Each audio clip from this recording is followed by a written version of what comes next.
Hello, everyone, and welcome once again to another episode of Lack of Focus, episode 31, Les Règlements de Plancher. I am your host, Ed Horn, and alongside me tonight, my producer extraordinaire, one Mr. Kris Sheriff. Kris, how's it going, my friend? Good, thanks, Ed. Sean is always back and joining us. Sean, how you feeling tonight? Not well, but I'm okay enough to go through this. This will be my last show for probably about at least a month and a half. So yeah, you've got some surgery coming up. We're going to wish you well on that one. But we also have a guest tonight, Bruno from the Millénium Condor podcast. Bruno, how are you doing, my friend? I'm pretty good, thank you, and thank you for having me on. How was my French? Pretty good. It's a good thing we practiced it before a lot. We did. So can you provide the translation for what that means, by the way? The floor rules. So that's going to be one of the main topics tonight. Obviously, we've got GenCon going on right now, and a whole bunch of stuff that FFG has put up from their flight status reports that are going to show all kinds of cool ships that are coming out in the next couple of waves. We're even going to talk Armada stuff, and by the way, they released tournament floor rules, which are going to be pretty interesting. So we've got a lot to discuss. Of course, we've got flight deck as usual, and all of that is going to be coming up right after this. All right, we're back, and in the flight deck, we're going to cover over the events that we've been participating in, lists we've been flying. Bruno, you're our guest. I will let you go first, as we have no idea what kind of list you fly. If you're not a fan of the podcast, why don't you give us an idea of what you've been flying lately? Yeah, I'm trying out Ketsuonyo, trying to make that work. Different variation of the list. I even tried like 2 Shadowcasters with Assage Ventress. So far, it's not that good. You can go and see some of my matches on the YouTube channel of Millénium Condor, and you'll see that I got my ass ended to myself. And just like when we played. Yeah, exactly. No, worse than that. Really worse than that. There was a Frenchman that was there for vacation in the store. Because I'm not French, all right? I'm French-Canadian, and the way I talk is not the disease. It's the way it is, all right? It's the Queen's French, Comment right? ça va? Yeah, ça va très bien, merci. So he was there on vacation. He brought a list. We played 2 games. He crushed me 2 times. I played with the list a bit, and then I played another game only with Assage, Torquil Mux, and the other guy was 2... Mining Guild TIE Fighters. Sivor and the other one, I don't remember. Surveyor, I think. Sivor is all you need. Yeah, but so much. It was not a good game for me, even though I won, because I was playing against Dark Vader and 3 Inquisitors. Okay? Not the Grand Inquisitor, but Inquisitor. Yeah. And I was lucky because he killed Dark Vader on a rock, and he killed another Inquisitor on a rock. So I managed, to finish it by 1 point at the end of the time and stuff, but that was a hard game. It was obviously because you were scaring him with a Shadowcaster and tractor beamings onto rocks and stuff. Yeah. It's all you, Bruno. It's all you. Yeah. Yeah, so that's about it. And I'm trying that. I want to play that in my next tournament, something with a Shadowcaster, whichever one. Because in first edition, I was playing the double Shadowcaster, and that's the list I had the most success with. So I want to bring back some of the, the last glory I had at the time. Some of that magic. Yeah, but I'm still struggling. So real quick, Bruno, for those people that don't know, obviously you're based out of Canada, obviously you're French-Canadian, but where about in Canada are you from, and where do you play, and what's the stores like? I mean, like, you talking 8 or 9 people showing up for game nights, or are you talking like 25, 30? Yeah, okay, I'm from Montreal, or the big region of Montreal, and I used to play in a store, which was the main sponsor of our show, but I don't know why. We lost all of our players, and now the store doesn't even sell X-Wing anymore. He just did a big sale for, to sell everything. So I moved to a store in Montreal, downtown Montreal, so it's harder for me to get there. But there they have like 20 person every Thursday, so that's really good. Are you missing your game night to be with us tonight? No, that's good. I'm sorry, Tuesday. That's Tuesday. A hard one. Tuesday and Thursday, it's for French-Canadian disease guy like me, it's a hard one. Yeah, so they have good nights. They even have the time to play scenarios with like 10 people around the table playing the trench run and stuff like that. So there's a lot of player there, and that's pretty fun. And it's easier to get people on stream there because they all want to do it. And I even have people who wants to comment. So that's even greater because otherwise I'm playing and doing all the thing with the computer at the same time. It's not that good. So now I have a good commentator with me. So perfect. Yeah. That's good. Good. Kris, you know all about that. Yeah, we've had those trials and tribulations. All right, Kris, I think you probably have more to talk about than the rest of us. What have you been playing lately? So I packed up my 7 lists. I did find the last one. Was it the First Order I was missing? Yeah, that was the last one. What did you decide on that? I've gone for Supernatural Kylo. Did you? Even with as high points as that is. Yeah, Supernatural Kylo, quick draw with Special Forces Gunner, Fire Control, and Fanatical, and then Scorch with Fanatical. And maybe I got... I can't remember now. I'm going to have to double check. I hate you so much. Asking me questions about X-Wing on our X-Wing podcast. How exactly. dare you? And since we don't edit these trips out, it's always nice to see you kind of fall over. It sounds like very similar to the list that I was running whenever I was running Supernatural Kylo. It wasn't Supernatural. That's why I had points for all of this stuff. I went Sense. Okay.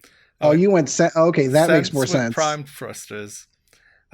Quick draw with Fanatical, Fire Control, and Special Forces Gunner, and Scorch with Fanatical and Advanced Optics.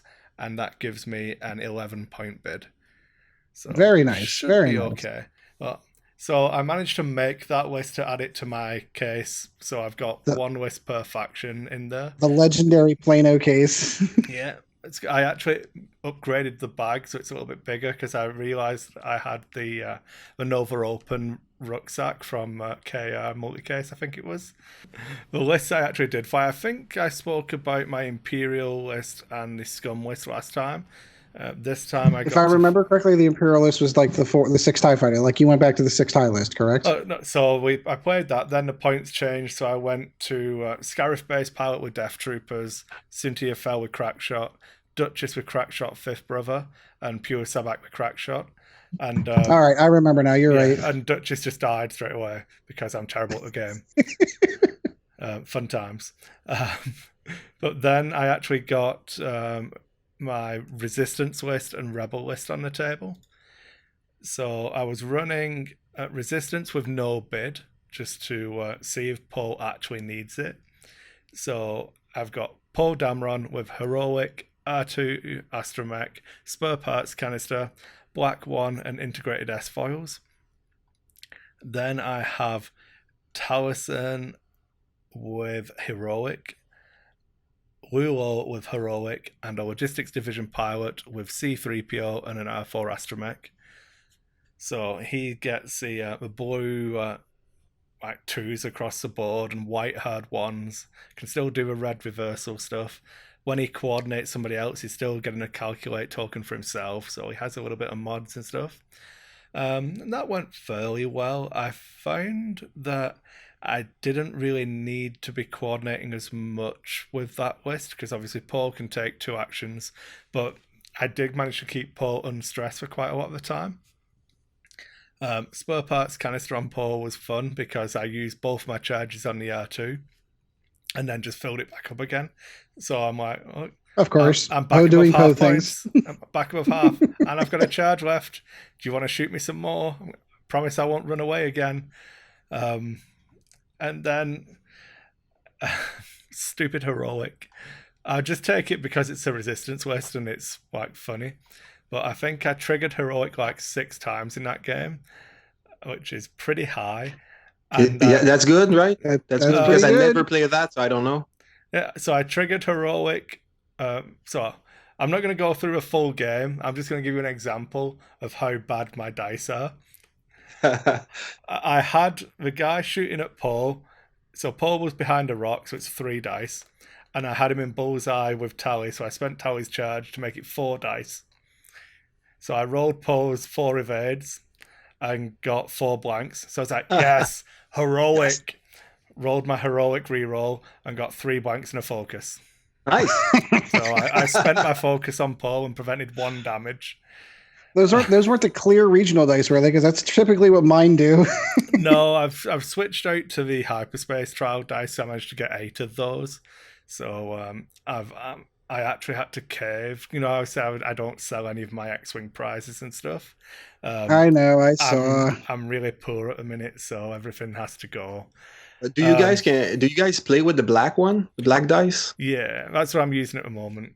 Are they're not bad for you? Oh, they're terrible. Those are the worst dice I ever had. I just said, Bruno, I rolled 4 blanks on 4 okay, with a roll, and then re-rolled into 3 blanks and a focus. They're terrible.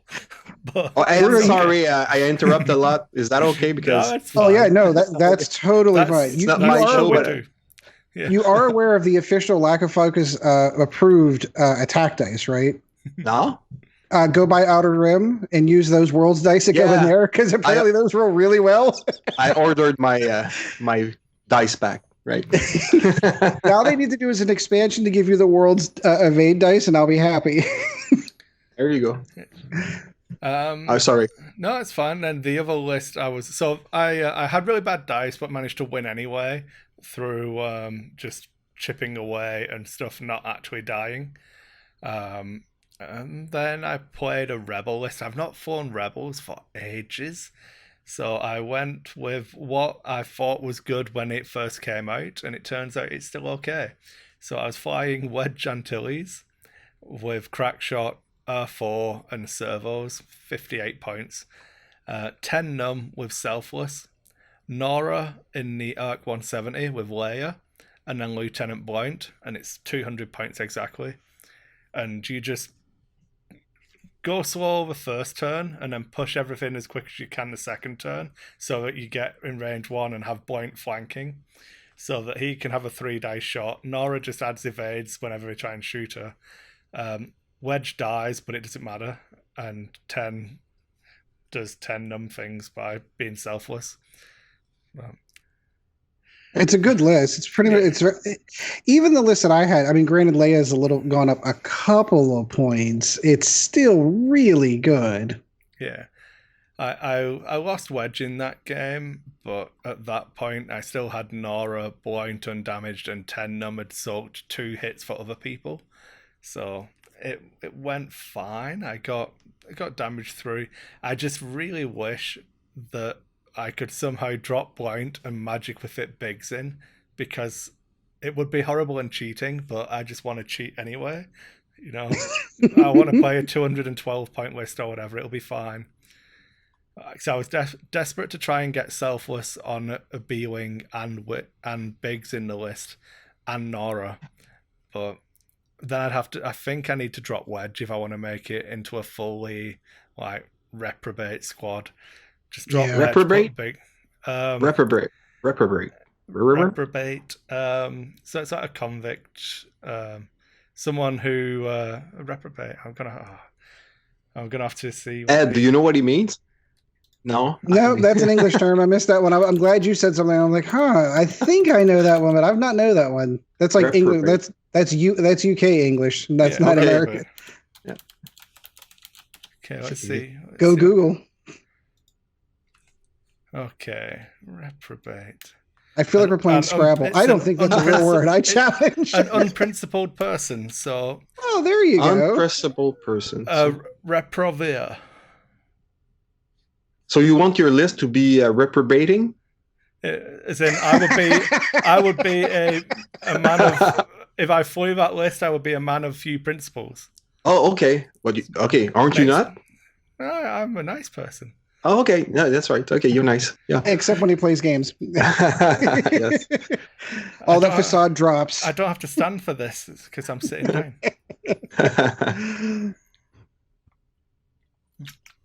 I know, that's about me. All right, Sean, I'm pretty sure I know the answer to this one, but I'm assuming you didn't get much gaming in. No. Can barely get any standing in. I know I could do it on Vassal, but right now my brain isn't. My brain is not functional to be able to play a game even on Vassal. Yeah, let's get our game in, Kris. Now that I'm thinking about it. Yeah, I was going to message you on Monday, but I've been doing DIY and all of the good stuff. I have a if you watch on YouTube, I now have a third cabinet here. That was just So- what I was just going to Yeah, and ask then you. my Star Wars Is it- Legos up there. Look at that. I'll have to send you guys a picture of my setup because right now I have two with a board across the top with Legos on top. So Yeah. we're on the same track here, Chris. Yeah. But I'm Yeah, gonna, everything about me I'm gonna, doing I'm gonna the. add, I'm gonna I'm add sorry, two go ahead. more, I'm gonna add two more cases in there Yeah. so that I'll have four with the thing on top with the Legos because it'll fit perfectly. Yeah, so I actually, the closest one to a camera, I put all of my X-Wing stuff in, so there's more stuff around now. Yeah, my wife came downstairs the other day. It's like, we need to do something about this man cave. And I'm like, well, if I'm going to do something about it, I'm going to rearrange everything so I can have that cool background with like all the D&D books and all the board games and the X-Wing and the magic stuff all in the back. If I'm going to do it, I'm going to do it right. Yeah, Bruno has it. Bruno has it correct. Voltron. Well, Yeah. you're supposed to put books in the background. It makes it look Valorant. I was looking for some Legos, but I don't have any, so sorry. That's okay. I feel a bit left out, so I needed to put something in. Yeah, I just built the Tandem 4 last week, so that was an interesting build for Legos. Well, myself, I have nothing. I was trying to get a game in with Chad and his. I'm actually suffering from a very similar problem that Bruno had with his original store. Like, they're just not playing X-Wing at my home store anymore. I have two stores that are relatively local. One of them has nothing to do with miniatures in any way, shape, or form. They're card games only as far as games played in there, so I can't go there. In my regular store, they're really kind of getting into, it's not Warhammer, it's Age of Sigmar. It's not Warhammer Fantasy anymore. I've got to watch myself. And they've been doing a lot of 40K. They've just not been doing a lot of X-Wing. So even when I go there, there's no one to play with. So I'm trying to hook up in the most adult way possible play dates with Chad. So like, hey, I need to get some X-Wing in. But his new job has definitely hampered that as he works in the evenings and doesn't have opportunity to play. So I'm going to be relegated to Vassal until such time as I can get the community back up and running at my local store. So that's it. That's me for playtime. Ed, So I do have news. Sorry, Bruno, go on. You first. I was just asking Ed if you are in the Vassal League. I'm not, and No? I'm genuinely considering, because I need to get more games in, I'm genuinely considering getting it. I take it you're in? I used to be, but I will be in the next one. When's the next one start? I don't know. They just started one like a few weeks ago, so it's going to be in a few months. So, yeah, 2 months, 3 months, I think. Well, Yeah. that'll give me some time to get some practice in, and then I can definitely hop in. We debated doing an inner show kind of league, like a steel cage match kind of style thing, where we all played against each other. Like, we picked a list, even had listeners pick lists for us, and then played against each other to see who came out on top. I still really like that idea. Yeah. So I still feel like we should be pushing forward for that. But we're doing something like that right now with the Millénium Condor. We have our yearly tournament, which is the Alpha Condor Challenge, and the winner of that is the Alpha Condor. And now other pilots can be challenged by him, so they are Omegas. They're not Alpha, they're Omegas. So they all have their pilot like card, like the GI Joes. You remember you had the file card of the guy. So we have that for pilots that are Omegas that want to be challenged by the Alpha Condor, and we will stream the game, but we will build a big hype around the game before. And once the Alpha Condor destroys that guy, we're gonna make fun of him like for the rest of his life. So I am a Omega, and I'm waiting my turn to be destroyed. So, but we're thinking about having that on Vassal also to be able to have people from further away, like Alberta, or even across the Anywhere world. around the world once you get into Vassal. Do you stream that by chance? We will.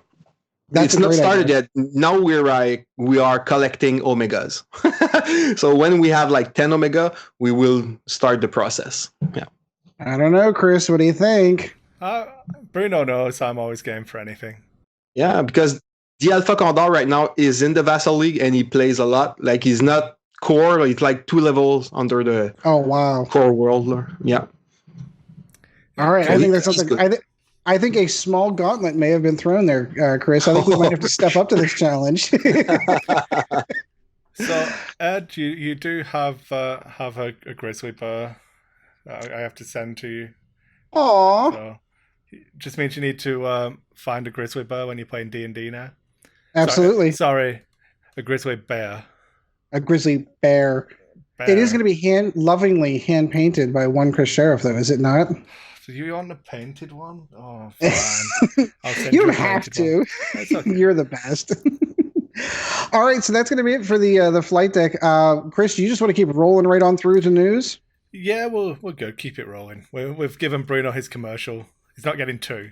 He's not getting 2 out of this one? Okay, No, good. okay. All right, so in the news, we've got a couple of things that we've got coming over. The first thing I'd like to talk about, I would like to try to do this in order because I think we're going to spend a lot of time on the stuff that came out of Gen Con, but something came out prior to Gen Con, which is something that we've been talking about for quite some time that was needed for competitive play for X-Wing, which is the floor rules.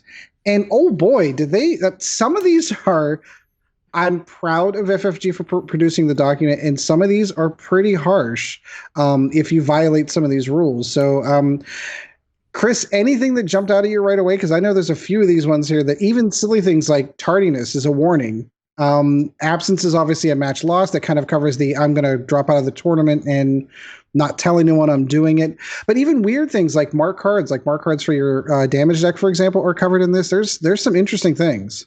Yeah, the big one for me that I really dislike, I'm just scrolling down to find it now, is the penalty point system. It's actually a tiered system. So if you're playing in a competitive event, if you get to 5 penalty points, you're disqualified from the event. If you're playing in a casual event, it's when you get to 7. So you are allowed to cheat in casual event. Yeah, people's fun is less important if we're only playing casually, which exactly seems backwards to me.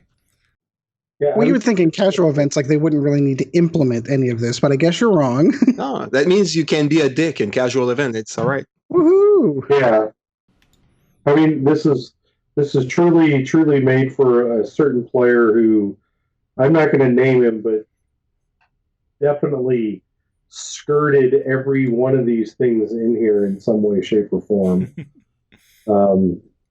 Yeah, and the bad thing is something like slow playing, for example. Slow playing, just a lot of different things. I don't like this actually. Coming from where I came from with this game, it still has too much ambiguity in it. So everything that, and the reason why I say that, and people may not fully agree, it is something that is needed, and I do agree with that. But you're talking about, the thing that annoys the crap out of me with stuff like this is when you have a normal warning or a hard warning or a severe warning. Give me a fucking break. A warning's a warning's a warning's a warning's a warning. Make it so that everything has an impact. Don't put a severe warning. Just say this. If you're warned, you're losing points, and you're losing 2 points. Why? What do you need a 1 point for? What do you need a 4 point for? Just say any warning dictates X. And then you have it. Because what it'll do is it'll force judges and marshals to be a little bit more strict at their tournaments and won't have the outlier situations that have happened so much in the past. A la, we know what they are. The things that have happened at Worlds, things that have happened in regionals. But you don't need a tiered system like Kris says. You need a system that is 100% consistent across the board. Make it so that you get 2 hard warnings or you get 2 warnings and you're done. Make it that simple. And then there's no ambiguity. Right now, you're still putting the judges on the hook for making judgments. And that's a difficult thing for a judge in the middle of a 50, 60 player, 20, 30 player tournament, especially when their friends are there. It makes it difficult for them to have to do it. Outline it stating, if this happens, which they've kind of done in this, if this happens, you get a warning, period. If this happens again or anything happens again, you're 2 warnings, you're done. And then the other side of it that I don't like, which unless they're going to do something to enforce, is at the end of this thing, it talks about informing fantasy play.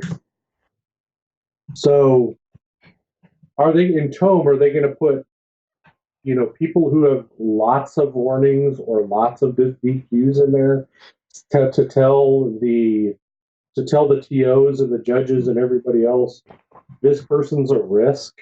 Watch him, because really you're just going to take away from everything else. Because now the judge is stuck at a table like I was at Worlds in 2014, watching a single player play because he's been caught cheating and they did nothing about it. That's the end result in this. So, yes, well, one of the things with that reporting system, I think, is a little bit weird. So I know, Sean, you and I kind of come from a bit of a Magic background. Magic has the DCI system. Every player has a DCI number, so it kind of tracks. It's something I wish that FFG would do. So I believe the plan is in the future. I've not had this confirmed, but I believe this to be the case, that they're going to be integrating X-Wing into a gem system that they use for Keyforge, where you need to have an Asmodee account. That would be perfect. All of that, but because that makes reporting a player worth it then. Because I mean, you could report a player, but okay, so FFG says John Smith's not allowed to play in a tournament again, but Joe Schmo, who's running a local 10-man, doesn't even look at the list, doesn't come up. Like, what should happen is you put your number in, it says, no, this person can't play. I mean, I think it's getting into the points that aren't really as relevant. It's sort of theoretical. So if you're running local 10-mans, you're going to let that person play anyway and just tell them to not be a dick. I disagree. Well, it all depends on the store. It all depends on the store. Because I say that I disagree because in our community, let's say in the province of Quebec, there's one guy there, more than one, but there's one guy that was an issue, cheating all the time and stuff, and he is banned from all of my events. And we had a similar player in our gaming group, in our tournaments group, who had become not only a known cheater, but he had been seen and caught several times, to the point he was basically shamed out of the X-Wing community in general, because nobody wanted to play with him because of the reputation that built. Now, that wasn't obviously an official. We didn't officially say you can't play. It was most people just didn't want him to play there. Yeah, well, I did that. I talked to him. Well, the whole community gathered together and tried to talk to him and say, you need to stop that. We want to play with you, but you need to stop that and improve your behavior and stuff. It didn't change. He did some nasty stuff. I banned him, and I was just waiting for him to come back so I could tell him, you go home, right? And I wanted to do that. Yeah, I had direct contact with him to tell him that I didn't want to see him anymore and stuff like that. But he was known before we knew it was an issue. He was known in all the other community because when we started to say, oh, we need to handle this, every community raised their head. Oh, not this guy. This guy, we hate him and we don't want to see him either. So I didn't need that document, to manage that guy. I didn't need a point system. And for me, when I read that, it was common sense. All of that is common sense. And I was already doing that, right? Yeah. I didn't give warning to people. I talked to people and say, you know what, my events are like this, like that. You don't like it, go home, and I don't care. I'll give you back your money and you go home and don't come back to my event, all right? I don't care. And so I was already doing all of that. So for me, I find it sad that we need to put it on paper like that. And as a judge or a marshal or whatever, I don't need that to back me up.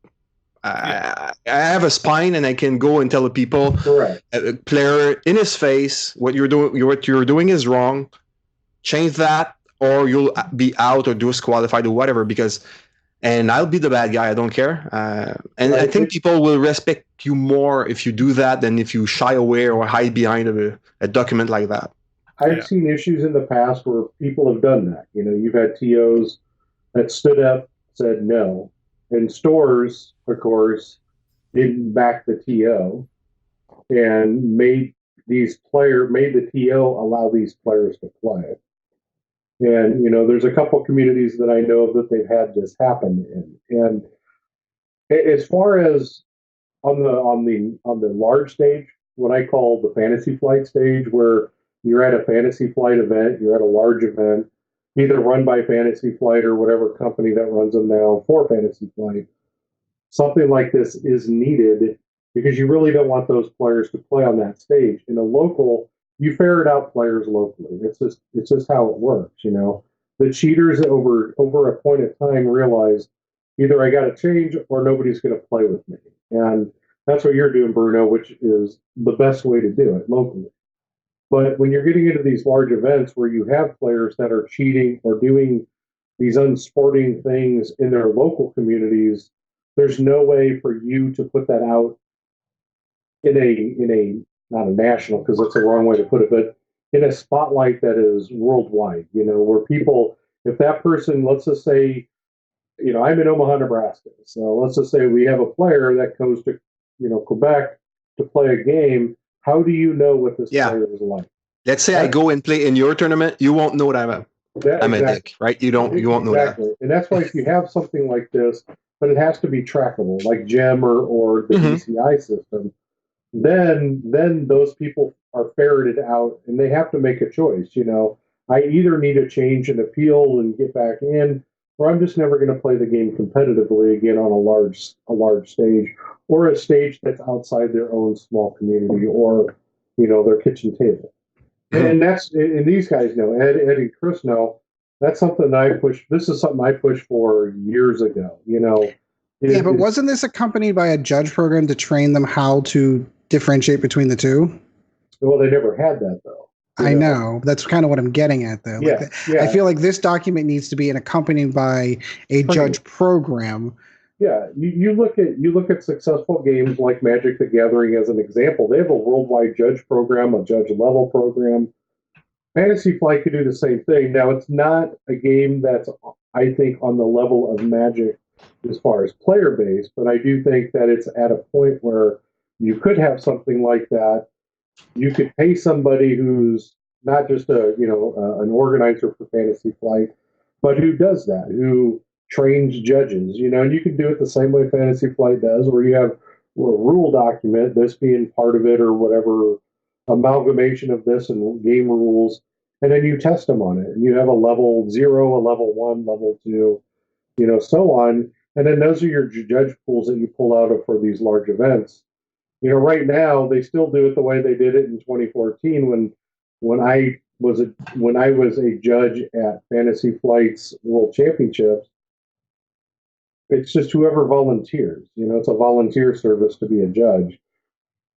It's to me, that's not the best way to do it, because you're not going to get the strongest judges, and you need strong judges at these large events. So I have a question. Hold on a sec. Go ahead. I got to get out of this mindset because I didn't want to do this.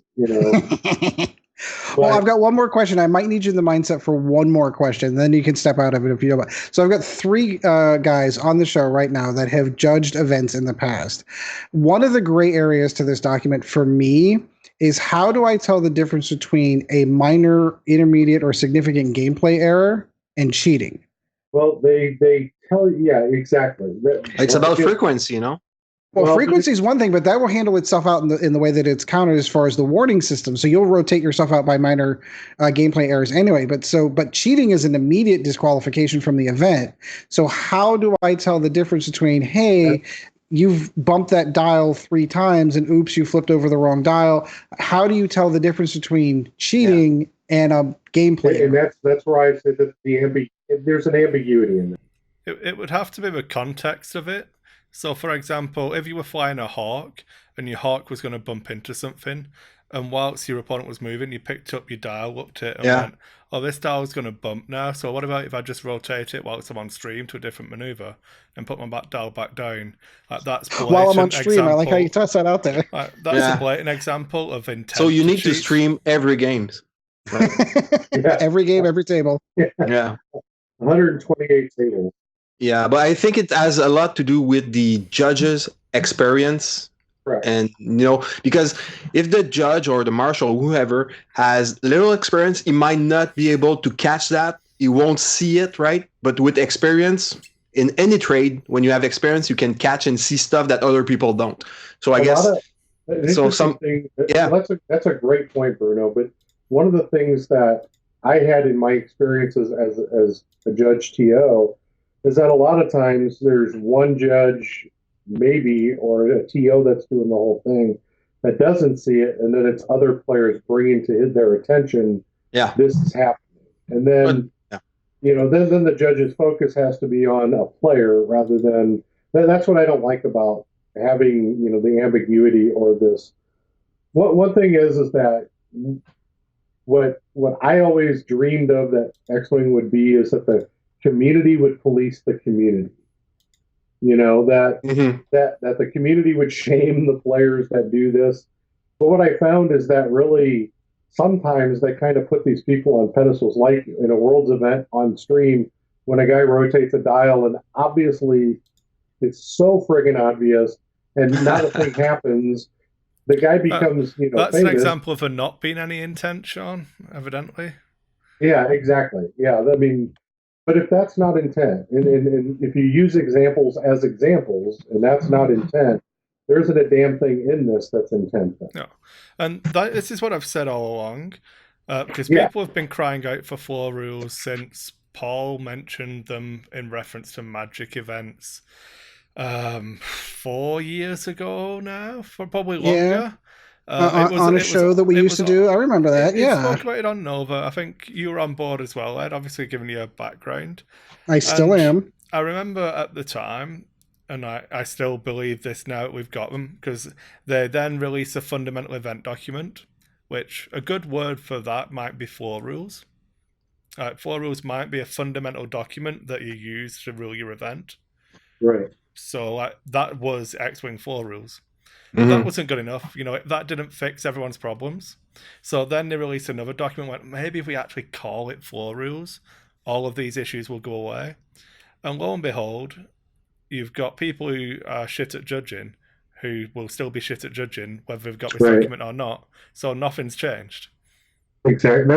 That's my point, is that you have to have something that backs the document. You have to have something that makes this a document that's binding, that stands for, a player's future. If you have an asshole in the game, you need to treat him like an asshole in the game and not treat him as this event I'm an asshole, the next event I'm an asshole, but they're two totally separate events. So the thing that I really don't like about this is that it actually, now that you've broken it all down and this is what infractions are, these are the punishments that you get. If you're on the final table, just cheat once, it's fine. You can cheat now and win because you get a penalty point now, and that's fine. I've not got any so far in the event, so I'm just going to pick your dial. Oh, well, cool. Fucking hell, best give me a penalty point. Damn. It's funny that you mentioned that, because that's probably one of my other disappointments with this document is it didn't give specific instances on what to do if X, Y, or Z happens. That scenario, for example, what happens in that scenario. Do you think it's a first draft, right? They just send that out to the public, see the reaction, and now, okay, it's a first draft. Now we will be more precise or whatever. Well, I think it's even more than that. I think it reads for any one of their games. If you read some of the ways this is the fundamental. It's the floor rules for everything, and then the specific stuff will be within the X-Wing rules and stuff. But one thing I wanted to touch on before we move on from this was the concept of floor rules. Every person I've spoke to, whenever we brought it up, and I've spoken to some well-respected people in the community. I remember just before these came out, D from Fly Better was talking about it on Facebook, and I was like, D, give me an example of a floor rule that you think would fix a problem that exists in the game. So write it out as if you're FFG, tell me what you would want it to be, and I'll tell you why it's broken and wrong, and I'll tell you how I will abuse it. Because the second you put it on paper and take out the ability for the judge to actually judge the context of what's happening, if someone looks at a dial on the bottom table and it's not going to affect the game, I don't care. Just carry on. It's unfortunate. Change your dial. Do what you can. If someone looks at someone's dial on the final table in the last round, when it's Vader against Wedge, both on one hit point, that's a very different issue. Well, you're referring like in hockey right now. If it's at the beginning of the game, the penalty doesn't go, but it's at the end of the game, it goes. So you need to be, I think, it's always the same, coherent, constant. Wait, Chris. But do you think that means that somebody could use that document against somebody else because they can find the weakness in that and use that to make the other player look bad or seem like he's cheating or make him have penalty points. Yeah. Ow. That's well, bad. I think the convex of that is I think that they can use the fact that they haven't earned any infractions as a pass on a final table to intentionally cheat and know that they can get away with it once. But do you think they can make their opponent get penalty? Saying stuff or whatever. So let me paint a scenario. Let's talk about that scenario, the Vader and Wedge in the final table scenario. I pick up Wedge's dial to know where Wedge goes. By the rules, I get a penalty, 2 penalty points for that. That's it. I now know where Wedge is going to go. It doesn't change where the dial was set to. It doesn't change anything from there. I now know how to move Vader in response to the movement that I've learned. So I have gained an advantage within the system and still taken the penalty points for it, and it didn't penalize me, other than 2 points that aren't going to matter because I'm on the last table. And at the end of the, talking about what Bruno's talking about, that actually penalizes the opponent. At the end of the day, that actually, exactly. And how was that managed before this document? But it was the TO or judge's discretion of you do what you do because you've got that. You have no remit for what to do, so you can judge it on the context of the situation. If you don't, so it's the same, right? Before they couldn't do anything, and now they can only give you 2 points of penalty, which won't do anything. No, you could do something before. What? Right. So if you're playing on the final table and you do something incorrect. If you look at your opponent's dial, and it's in the game state is 1 hit point versus 1 hit point on the last ships, I would give you a game loss. Okay, but now you can't anymore. No, I can't. Yeah. Yeah, this is handcuffing, along with helping, because it's going to help some. I will say this: it'll help the lesser experienced judges out because it gives them not context, but it gives them guidelines. Okay, so a new judge, this will help out because he has some backing. There's a little bit of backbone behind it. But what it doesn't really do is it doesn't help that judge because he still has to make the decision. And it doesn't help anybody else that's around it, the players at the table. My motto, Bruno, was always, can you, before you call a judge, can you decide this at the table? That was always my motto, my rule. If you're calling a judge into it, that means you're taking the game out of your hands, you're putting it into my hands, and I have to make a decision. One person isn't going to like it, and one person is. I only, and out of 100 and some tournaments that I ran overall-ish, I don't remember anymore, I only ever gave out one warning. And one of the reasons why, and I actually found out why, because I thought about that for a while, after I gave it up, is because people respected me as a judge, so they didn't want to sit there and, put you in that situation. Plus, to me, the player base at the time was a very respectful player base where I'm from. And I've run, and it's what I ran 2 major tournaments for Fantasy Flight, basically, and regionals, store championship regionals, multiple stores. Regionals were major events back then. Give yourself some credit. We had some pretty decent ones. But Sean, let's say you are still an active judge, all right, high level and stuff, and you are judging events every weekend. Now you have this. Does your behavior change? Your approach, does it change? Mine personally would not have changed. The way that I view the world of tournaments, it doesn't change. But because you have a document out there, it actually changes the decisions I have to make. It actually adds decisions in that have to be made that are different than I would have done normally because this document exists. Now, the one thing to speak to Kris's context, that's the hardest part in this is context. Now, the only way I think you could gain context in this is by Ed's example of having a line-by-line example of what infractions are for judges to sit there and go, kind of like an FAQ.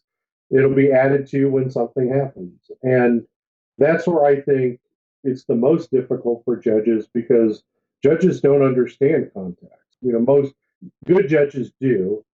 new judges and judges that don't have that much experience don't understand that context that Kris is talking about. Yeah, they might not have the reflex to ask the points on chip and the turn, the time, and they make the decision too quickly. Yeah.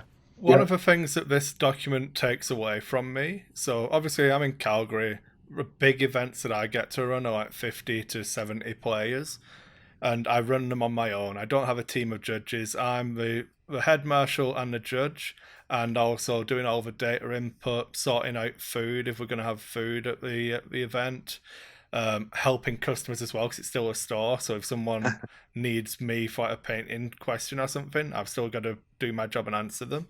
But I'm like doing lots of different things, and often if it's an odd number, I'm also trying to play the person who's got the buy, so that because they're paid to play, so they're not sitting around not doing anything. So during my player meeting, I always talk to everyone, and what I used to do was say, if there's any instances of slow play, make sure you call a judge early on in the game so that we can get it resolved. Because if you call a judge with 10 minutes to go, there's nothing I can do, because it's hearsay effectively of you were if you don't call a judge, you are accepting the current pace of play. Now I can no longer do that. If I walk past the table and see somebody taking their time, I've got to get involved and do that, which affects my ability to do all of the other stuff, which means that now I'm going to obviously have to focus my attentions to the top tables rather than trying to cover the entire event, so that I can see what's going on there. And that's the difficult side of this, Kris, because you stated if it's a bottom table, you just let it go basically, or just tell there's not going to be much repercussion on those tables. But the problem, it's important for them. Even though if they're at the table 30, it's important for them. You need to manage it as if it was table 1. No. Right. What I mean by that, when I say that for checking someone's dial, is if it's the last round, obviously, the players are really annoyed about it or whatever. It depends on the context, obviously. I'm not going to say that 100% of the time, if you look at someone's dial on the top table on the last game, you're going to get a game loss. And if you do it on the bottom table in round 3, I'm not going to do anything. It's hyperbole of the extremes type thing. But the example I'm trying to give here is that I'm now forced into a position where I have to ignore context. Because it could have been, if 2 players are playing and player A is slow playing for the first 3 quarters of the game, and then through dice variance finds out that they're now behind, and then they are the ones who call their opponent on them slow playing, I've got to go over and like, okay, you need to speed up your pace of play. If you don't, it's a warning. So then the person who was solo playing can now, in the last quarter of the game, can now force an issue. And it goes back to what you were saying, Bruno, about can you use this document to force other people to get penalty points? Yeah. And that's what happens. Whereas in before, if someone called me over in the last 15 minutes and like, I'm behind now and he's playing really slow, it's like, well, how many turns have you played? Because if you only played 5 turns, you opted into this earlier. You could have called me then. It's no good to call me now. You've realised you're behind. It's a tournament. It's part of the skill of playing in a tournament is knowing the clock. Yeah, and what kind of reaction do you get from that when you tell that to people? How do they react? Generally, I'll state I'll ask okay, so what's he doing? And it'll be like, okay, well, make sure you start setting your dials at the same time as your opponent. Because there's people who sit for a minute and wait till their opponents have set their dials and then start setting theirs. And it's just a natural thing. They're watching their opponent for any tells and then trying to go. But it's like, there's no real right or wrong way, because fast play is just as seeking to get an advantage as slow play. Yeah, that's putting pressure on the other guy. Yeah. So it's So I have one more question about this. Sorry to drag this on more, but no, this is good. This is really good. So we're in 2019. The game came out in 2012. The first major tournament if you want to call it that, was in 2012. The first real major tournament was in 2013. What from 2013 to 2019 has made it so this document is necessary when it hasn't been necessary since 2013? Me too. Me too. Let me go. I'll let everyone else go. The attitude in the game changed. And I think the attitude in the game changed when things started becoming valuable and there was a secondary market for things like dice, things like rare alt art cards, things like that. Because when you're talking back in the 2012, 2013 days, you're talking about, and I know I'll name drop a little, you're talking about the Doug Kenny Fly Casual days. That's what the motto, the mantra of the X-Wing community was in those days. I participated in regional levels and world level events where on the table mistakes happened and my opponent was like, yeah, no, that's okay. And that was it. There was no need to call a judge. We self-policed it at the table. Okay, oops, I made a mistake. We corrected it, and we moved on. And vice versa. I've done that with other players. We had a very different feel to the game. It was more casual. It was more fun. Now we have gone, 7 years later. It's a hyper-competitive environment. And in hyper-competitive environments, the guy across the other table wants to win as badly as you do, for whatever reasons. And if there's an opportunity like, oh, you bump that ship, I got to call a judge because that could be a point for you and I could win the game here. I disagree slightly, but I'll let Bruno get his point out just in case. I'd love to hear counters. Yeah. Maybe it's just me being soft and fluffy and thinking I kind of agree with you, Ed. I agree with you because at first I think it was more like Star Wars fans that were playing the game and not miniatures fan. And because in my, let's say, surroundings, some people are playing because it's Star Wars. It would be World War II planes, they wouldn't play, right? So they used to be a lot of Star Wars fan and less competitive player, and now it's more competitive player and less maybe Star Wars fan. Or they're still there, but there's so much more people now. Wait. No, and s'il te plaît, laisse-moi parler. Merci beaucoup.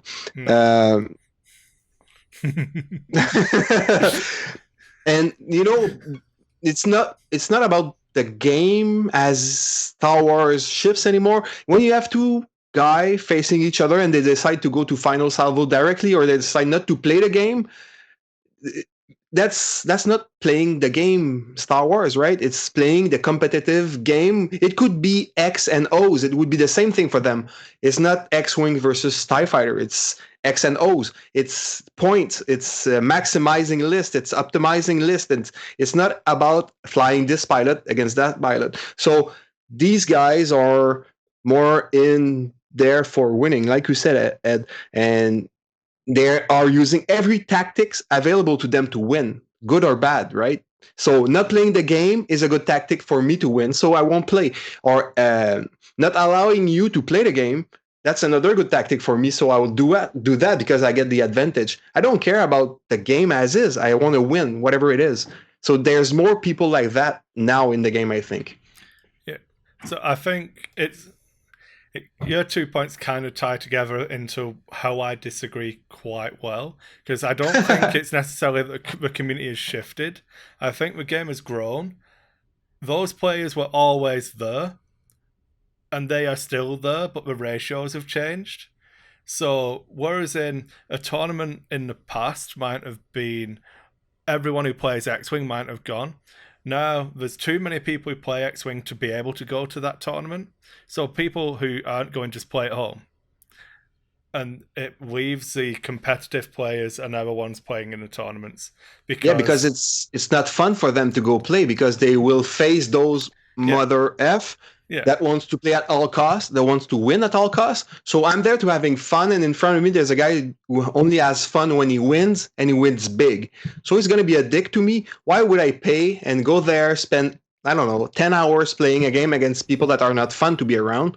And that's it. Like, because the numbers are higher, there's a higher chance that you're going to meet that player, which means you're less likely to want to go to the event. So it's a question of ratios, right? Yeah, the community hasn't shifted as much as it's grown.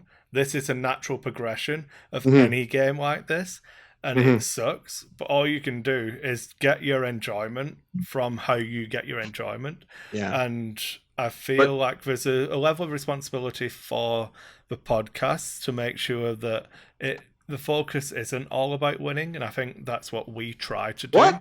We try to talk about... I haven't won a game of X-Wing in forever. But you know, we talk about what we enjoy and what we think will be good.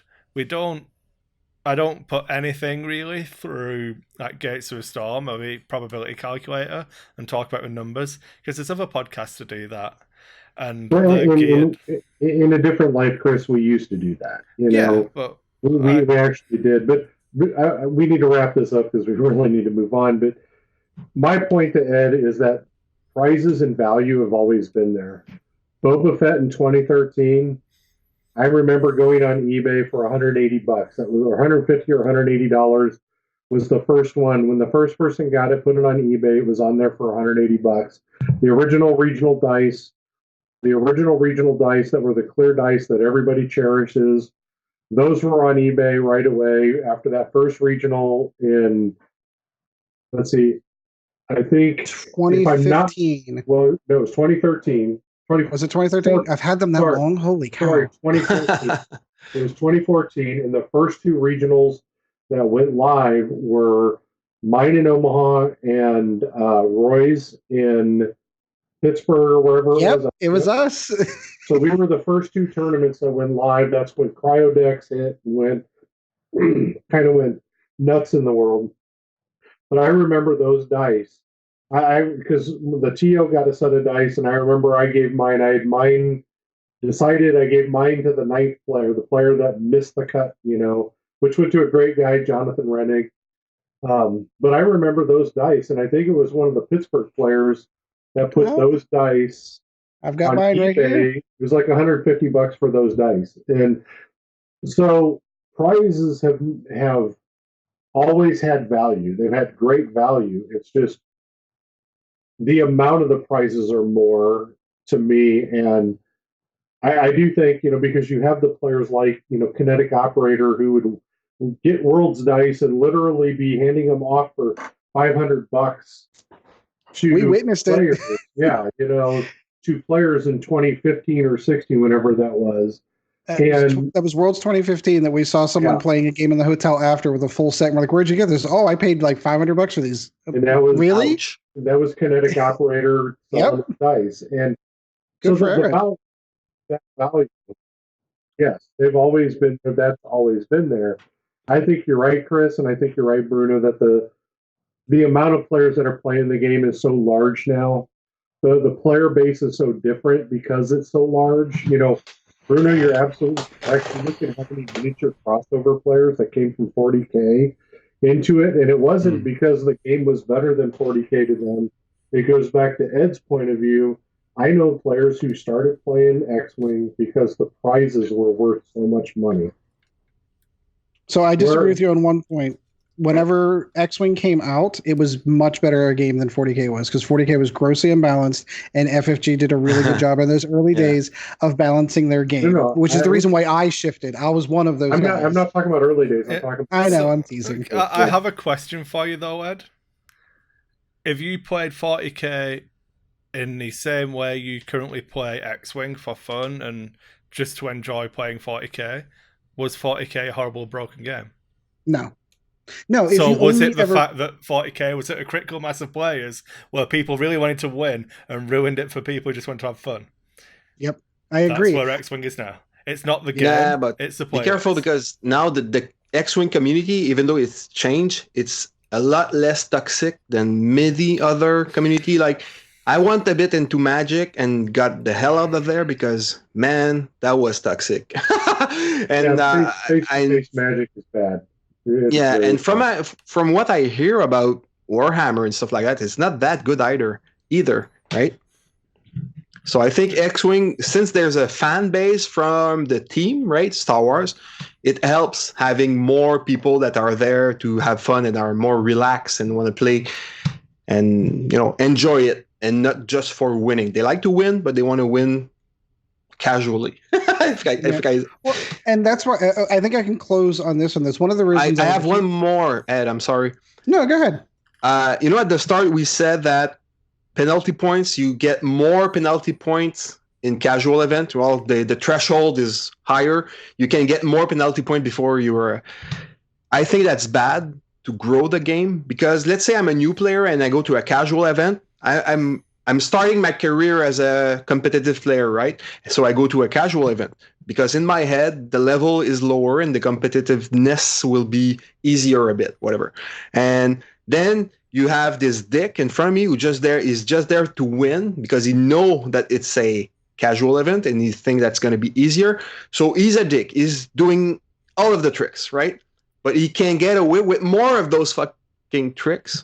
Sorry. You're fine. Okay. You're fine. As a new player that I'm going in the competitive world, my first experience or my few first experience might be against those guys. So I will say, up yours with competitiveness, because these guys are dicks and don't want to be that, and I don't want my son to come with me to those tournaments because they might face these fuckers, right?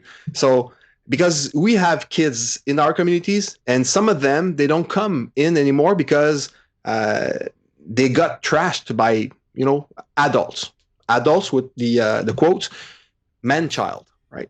So that's bad, right? You shouldn't have. It should be more severe, in my mind, in casual event to make sure that the new guy or the people that are trying to come in competition have a good experience of it. That they have fun, they enjoy it. Even though they lose with fun, right? So they go to the next level, and they play and get better. And in time, they get exposed to more assholes like that, or people that are not there to have fun and don't care about your enjoyment of the game, or even some people are there to make you mad, right? They want you to get pissed. They like when you blow a gasket, right? Because their fun is to have you have a bad time. There's people like that, right? So for me, those guys should be filtered out in the casual event as in the competitive event. Yeah, I agree. And almost more so, too. I would agree with that. The last thing I'll say, and again, I'm going back to olden times. It's one of the reasons why I always thought that Doug Kenny was a great champion for the game, because he was the first world champion, and he was also the one that championed the idea of just fly casual. We're flying plastic spaceships, make pew pew noises, and have a good time. And I really feel that should be the attitude of every game. Yeah. All right, so we're going to get into some more fun stuff. That was a little heavy subject, but a good one. Really good conversation on that one. So let's talk about the cool stuff that's coming out of Gen Con. The only cool thing that I took note of the news that came out of Gen Con, the coolest thing by all means and stretch of it, we're getting the TIE Defender in hyperspace. Beyond that, I didn't see anything interesting. Did you guys? I'm sorry, I have a love for that chip. Kris knows. So we obviously got some of the Wave 7. There's Wave 6, I apologize. Stuff that's coming out. Interesting things of note. They are reprinting Saul's Renegades and the Reaper in the official second edition box. I assume you're not going to be getting those first edition conversion kits over there. Of course, the TIE Defender's in there. They're doing the right thing with the YV666 by giving the Nasta Pup in there. And then, of course, we've got a new sculpt for the A-Wing and some cool new ships for the First Order and Resistance. So where to begin? What was your favorite? Bruno, you're our guest. Where do you want to start on some of the new stuff that's coming out? I didn't know that that was a new sculpt for the A-Wing, though. Well, it's a bit different. Okay. Let's talk Defender. Do you think we will see the Defender craziness that we saw before? Are they going to be everywhere? Because those ships are strong. They are resilient and... Yeah. So we in our I think it was probably 2 episodes back, we did a whole thing about the points change and things we wanted to see. We're not really seeing defenders in the quote unquote competitive meta. I would love to be able to see the ability to run 3 of them. Kris argues that, of course, that running 3 of them would be broken. You still have to face me in that game, Ed, where you let me run for 3 defenders. You're right. You're right. There's the part of me that's selfish that would love to run 3 and see that those run. I don't know that we're going to get there because I think you're a reprobate. That's right. Look at that. We've learned a vocabulary today. And as much as I hate to admit it, I have to agree with Kris in the event that they're not going to allow a ship that is that strong to be able to run 3 of them in the game. I'd love for it to happen, but and we'll get to something else that was announced here shortly. What I think we might see is fixes for the ships that we used to see in the old Aces packs coming out in the card packs, which we'll talk about later for the Defender. All right, so let's do the real stuff. So we got 2 new ships, obviously coming from the First Order and the Resistance ships. We have seen one before. I've not seen the Fireball before, but I will admit that I did not watch the Resistance cartoon, so I don't know if it was in there or not. I have been informed that the other TIE Interceptor for the First Order was in the Resistance cartoon and is not from Episode 9. No, well, it might be, but it's originally from the cartoon. That was its first appearance. So you have Major Von Reg's TIE expansion. So is that a character from the TV show? Yeah, he flies a red TIE fighter. All right, so you got your source there. It's coming from the TV show. I believe he's a Baron. Give him his title, too. The First Order Elite Ace, Major Baron Elric Von Reg. So there you go. But it looks interesting. You've already got the silencer, so it's going to have to do something different. I like that the fine-tuned controls for it are target lock or barrel roll, so it definitely has a different purpose. It's not quite as slippery. You do get an Initiative 6 version of it, though. The dial looks interesting. Kind of TIE Advanced prototype. Yeah, almost. It doesn't get the 2 hard turns blue like it Gets one hard turns blue and one banks to the blue, though. So, it'll be interesting. It has 5 actions on its bar. Yeah, I was going to get to that. So it does have a 3 attack dice, 3 evade, 2 hull, 2 shield, as it would because it is a First Order ship. Comes with focus, evade, target lock, barrel roll, and boost. It is a skills monkey, to say the least. Yeah, I think the TIE Advanced prototype is a good analogy for it, to be honest. And what's the ship ability? So when you perform it's fine-tuned controls, but when you perform an action, you can take a target lock or a barrel roll. So you can still boost and barrel roll, or you can evade and focus. You can double up on those. You can evade and target lock or evade and target lock. Yeah. Doesn't it say after you fully execute a maneuver? Is it fully execute maneuver? Yeah, it says after you fully execute. They did have it zoomed in on the Fly Better podcast. Yeah, but I can read it. It says after you fully execute a maneuver, if you are not, that's a word I can't read, or something else. You may gain 1 fine-tune thrusters after you fully execute a maneuver. If you are not depleted or strained, you may gain 1 depleted or strained token to perform a target lock or barrel roll action. So what's depleted? Because I didn't see that. Nobody knows. Okay, so I'm not the only one. The strain we've heard before, depleted, I was like, okay, what's that? So does that mean, though, correct me if I'm wrong, completing maneuver includes bumping another ship? Because you have completed the maneuver. To fully execute, you can go over a rock or land on a rock. That's what it is. If you collide with a ship so that you overlap another ship, you do not fully execute the maneuver. You need to go to the end of your template. Yeah. Okay, correct. I want to make sure I got that clear. And rotate. Yes. That is completing the maneuver, in case we're wondering. So how about the fire? I think we kind of covered that one. That's going to be... I think it's going to be a good addition. It's a cool looking ship too. What do you think of the Mag Pulse warheads? That's a funny thing you should mention that, because I was just pulling that up. I'm sorry. That's okay. No, by all means. That's the idea. That is the idea, exactly. So Mag Pulse warheads come in. They're going to be power 3. I was going to say 3 attack dice, range 1 to 3, which is really nice. That I do like, with 2 charges coming in on them. You need the target lock to fire it off, and you can spend a charge. If this attack hits, the defender suffers 1 critical damage hit and gains 1 deplete or jam token. Then cancel jam. And jam. Then cancel all. Yeah, okay. Yeah, cancel all the other ones. So basically, you're throwing down a crit and jamming 2 conditions. and depleting them. That's pretty interesting. I think it's all really gonna kind of depend on what deplete does. So I can see why. The rumors I'd heard, people talking online effectively, was that depleted's going to be strained, but for attack die. So you lose 1 attack die until you attack. All right. So could you give us some information on the source of your rumors there? I've read it on Facebook. So it doesn't mean anything, right? It's worthless as information. Well, yeah, but what I'm saying is, why are you saying it? If you let me conclude this train of thought, Bruno. Yes. On the spread, the actual tokens that we don't recognize do look like the proton torpedo being launched. So it looks like an attack-based red symbol. So if you go from left to right on the bottom, you've got the dial, and you've got some strain tokens, which we've seen before, and then we've got what I would assume to be depleted tokens, which do look to be an attack-focused symbol. Yeah, I see. Look like doesn't mean anything, Kris. No, Stop speculating, man. You don't know, and we don't know.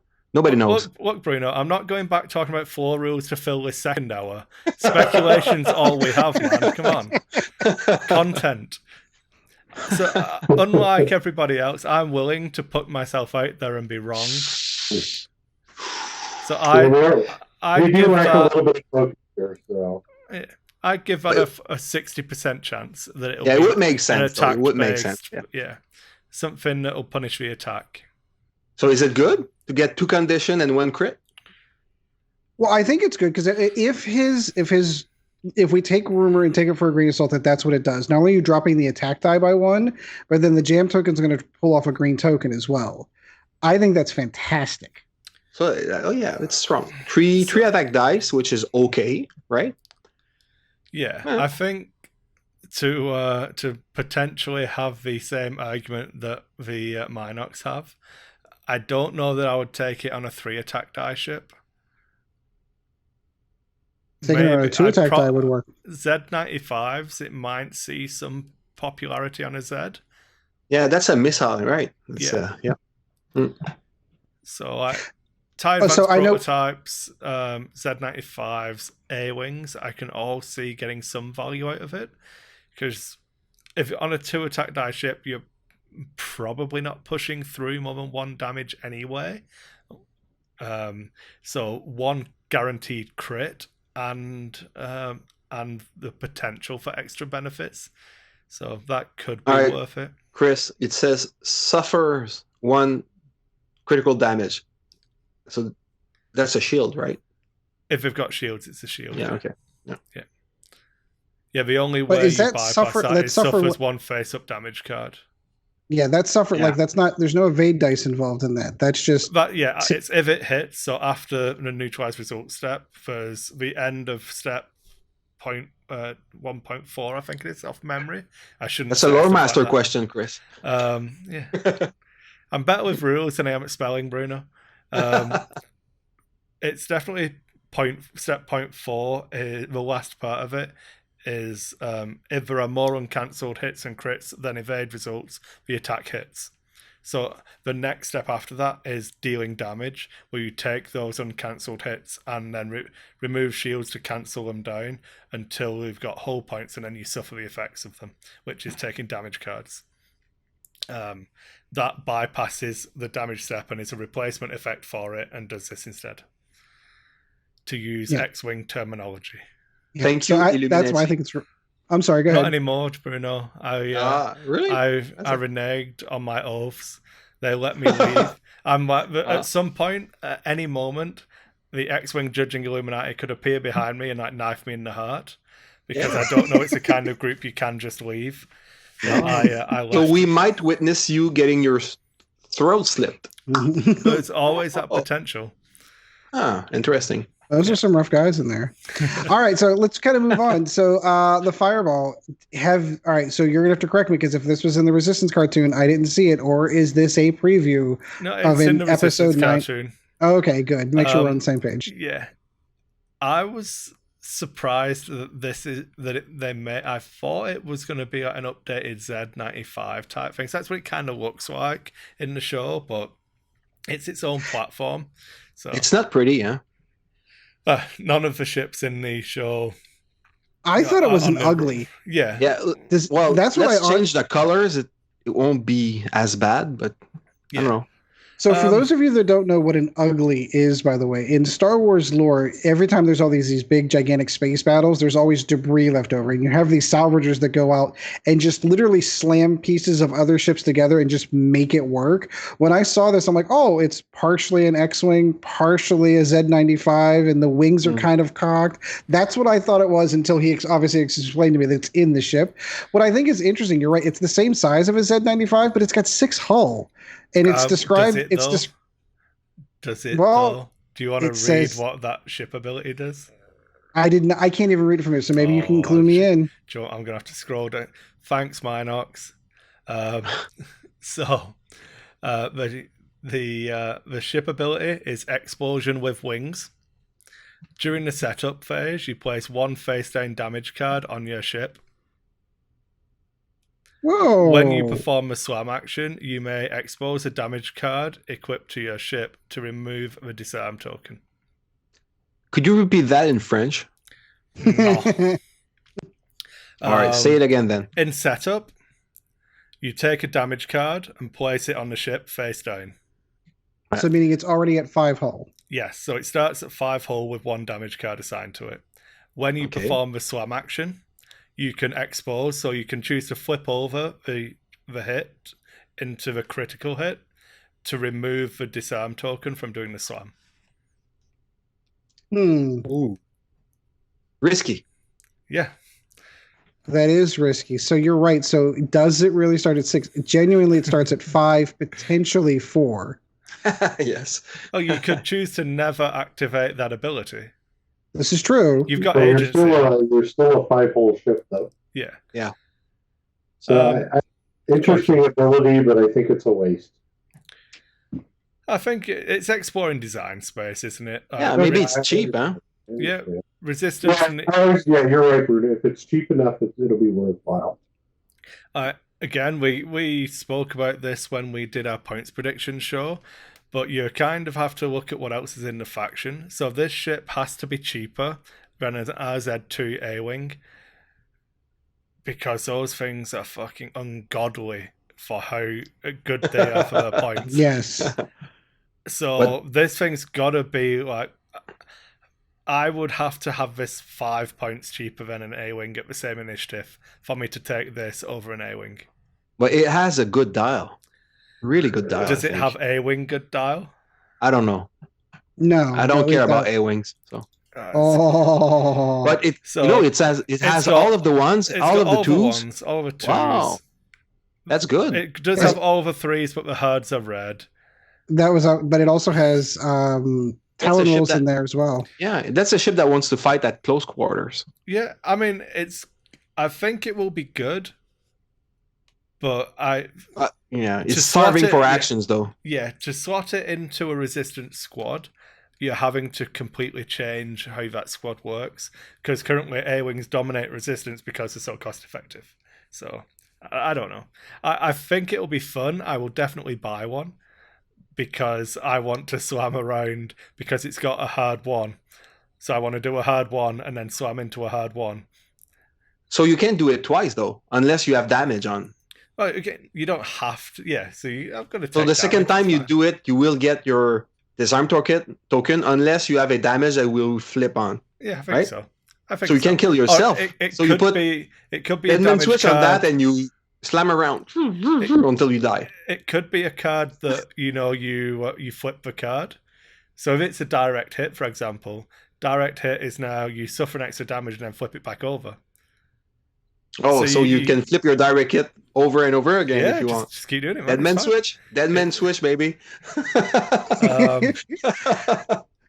We did get an upgrade out of this one too, which is the coaxium hyperfuel.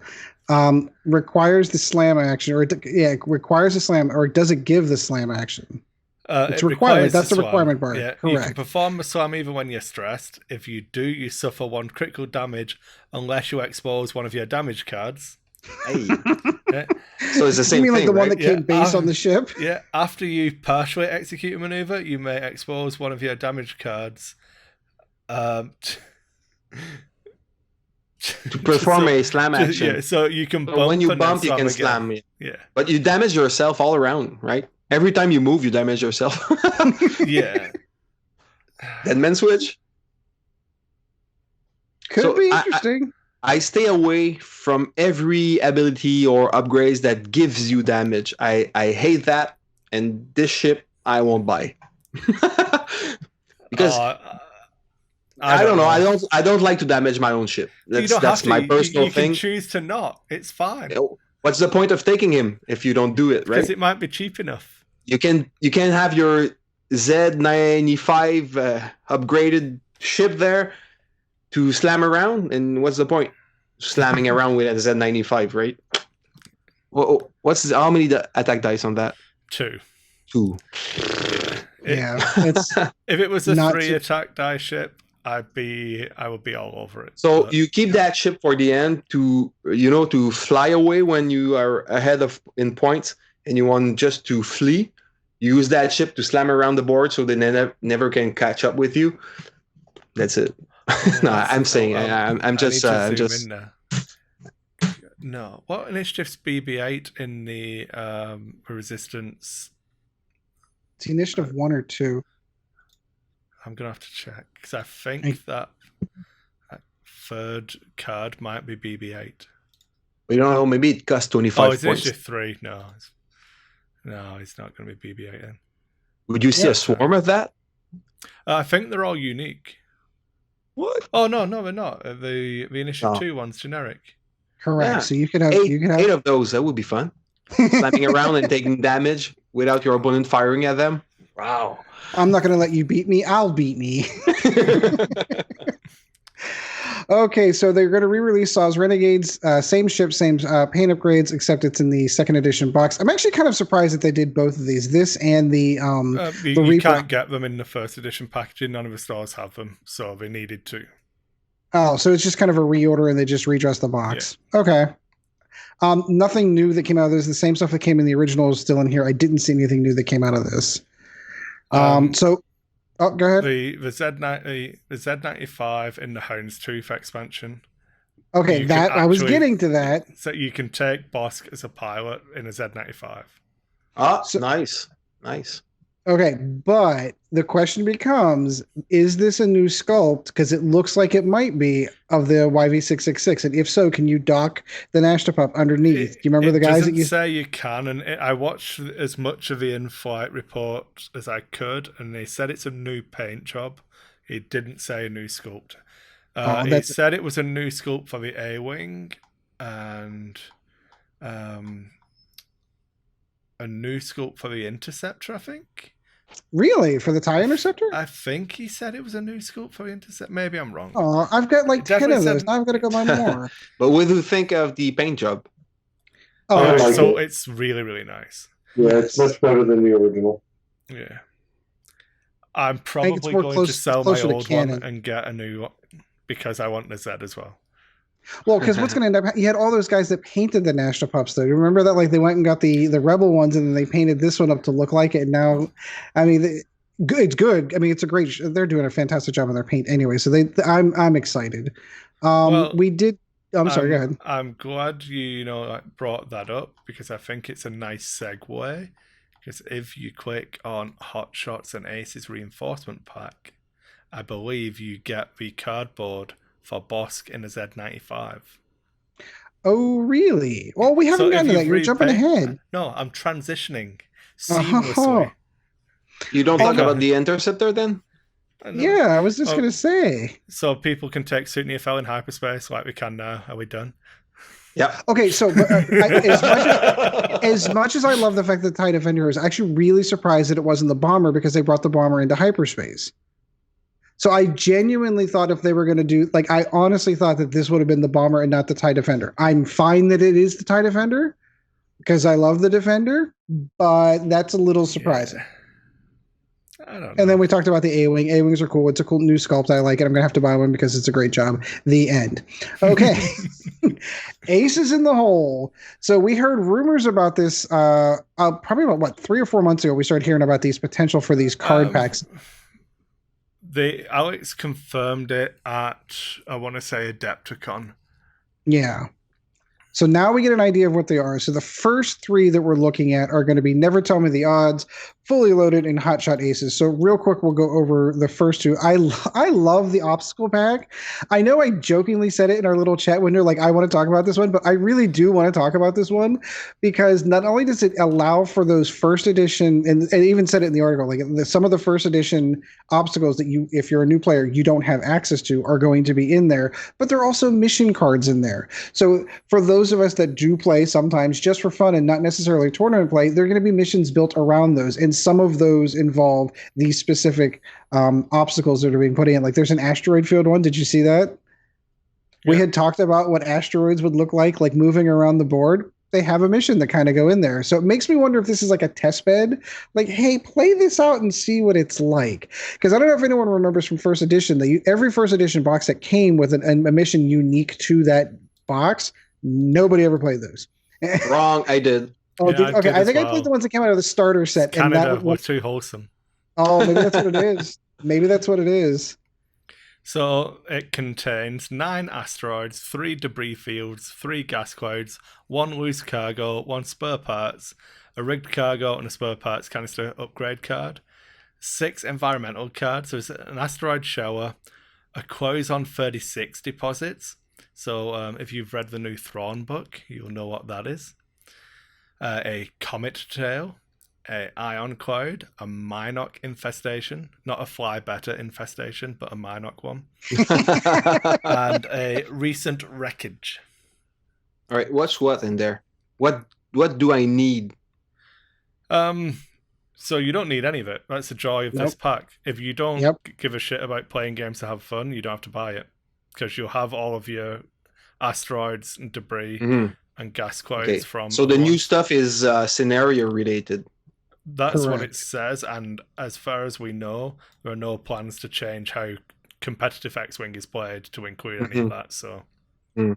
Yeah, so this is definitely, it'd be nice to have. If you're a competitive player, this is one of those nice to have. For me, I'm going to buy it because, first of all, if you don't buy every upgrade, then maybe you don't have the gas clouds. And that goes into that whole thing of, well, I have to buy a specific ship to get those. The only way to get gas clouds is to buy Republic or Separatist starter. So they talked about it when they announced the upgrade, but I suppose we can transition onto that now. But all of the upgrade cards in the fully loaded deck pack from the Separatist and First and Republic box, so you don't need to have bought those. Yeah. So you need to buy that only if you don't buy every ship. Yes. Correct. And or if you want to have the casual stuff. Yeah. Yes. So if you want to get more, if you want to be able to run extra more loose cargo shoots and stuff like that. Yeah, so you don't have to go and buy, because what did it used to come in? I can't remember. Did you used to have to go and buy like 3 ghosts or something to be able to play? Yeah. Yes. Okay. Yes. So again, I'll take note real quick. In the fully loaded pack, there are other scenario packs based around the stuff that comes in there. Yeah. So again, you don't have to get these, but you do get if you want to play for fun. I'm still gonna. I hadn't seen that. Because I was like, good. I don't even have to buy this pack. Oh damn. Now but you know you will anyway. Well, I have to now because I actually want to play games for fun. So. Yep, absolutely. All right, so let's get into the big one, which is obviously going to be the hot shots and aces. This, I think, is taking the place of the aces packs that we used to get, or the what was the Imperial one? I don't even remember anymore. Ed, I'm stopping you right now. There's a K2SO pilot for the gaming. And the crew. And the crew card. And crew card. All right, so this I need, right? Yeah. This one I need. After you gain a stress token, gain 1 calculate token. But you get Page Tycho too, though. No one. The thing that I will take note in there is, in case anyone's looking at the spread that comes out with this, there is your 4th Decimator pilot. Yeah, I feel like I'm still annoyed at that because the Decimator's out now. So they should have put that pilot in the Decimator and then said, the card packs are coming. If you already own one, just give us like 3 months.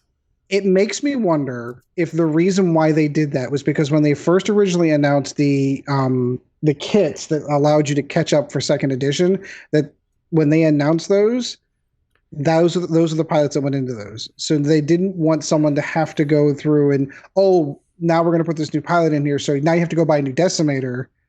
I see where you're going, and I see the point where you're going on this. But if the idea is that these packs are going to be used to spice up older ships or ships that aren't being seen in much play, I'm kind of okay with it. So Ed, what you're saying is that they might use it to add pilots to ship that we already have? Yeah, is that it? So I can give you the exact pilots that are in it and what ships they go on. Well, and I have another example I want to hit on too.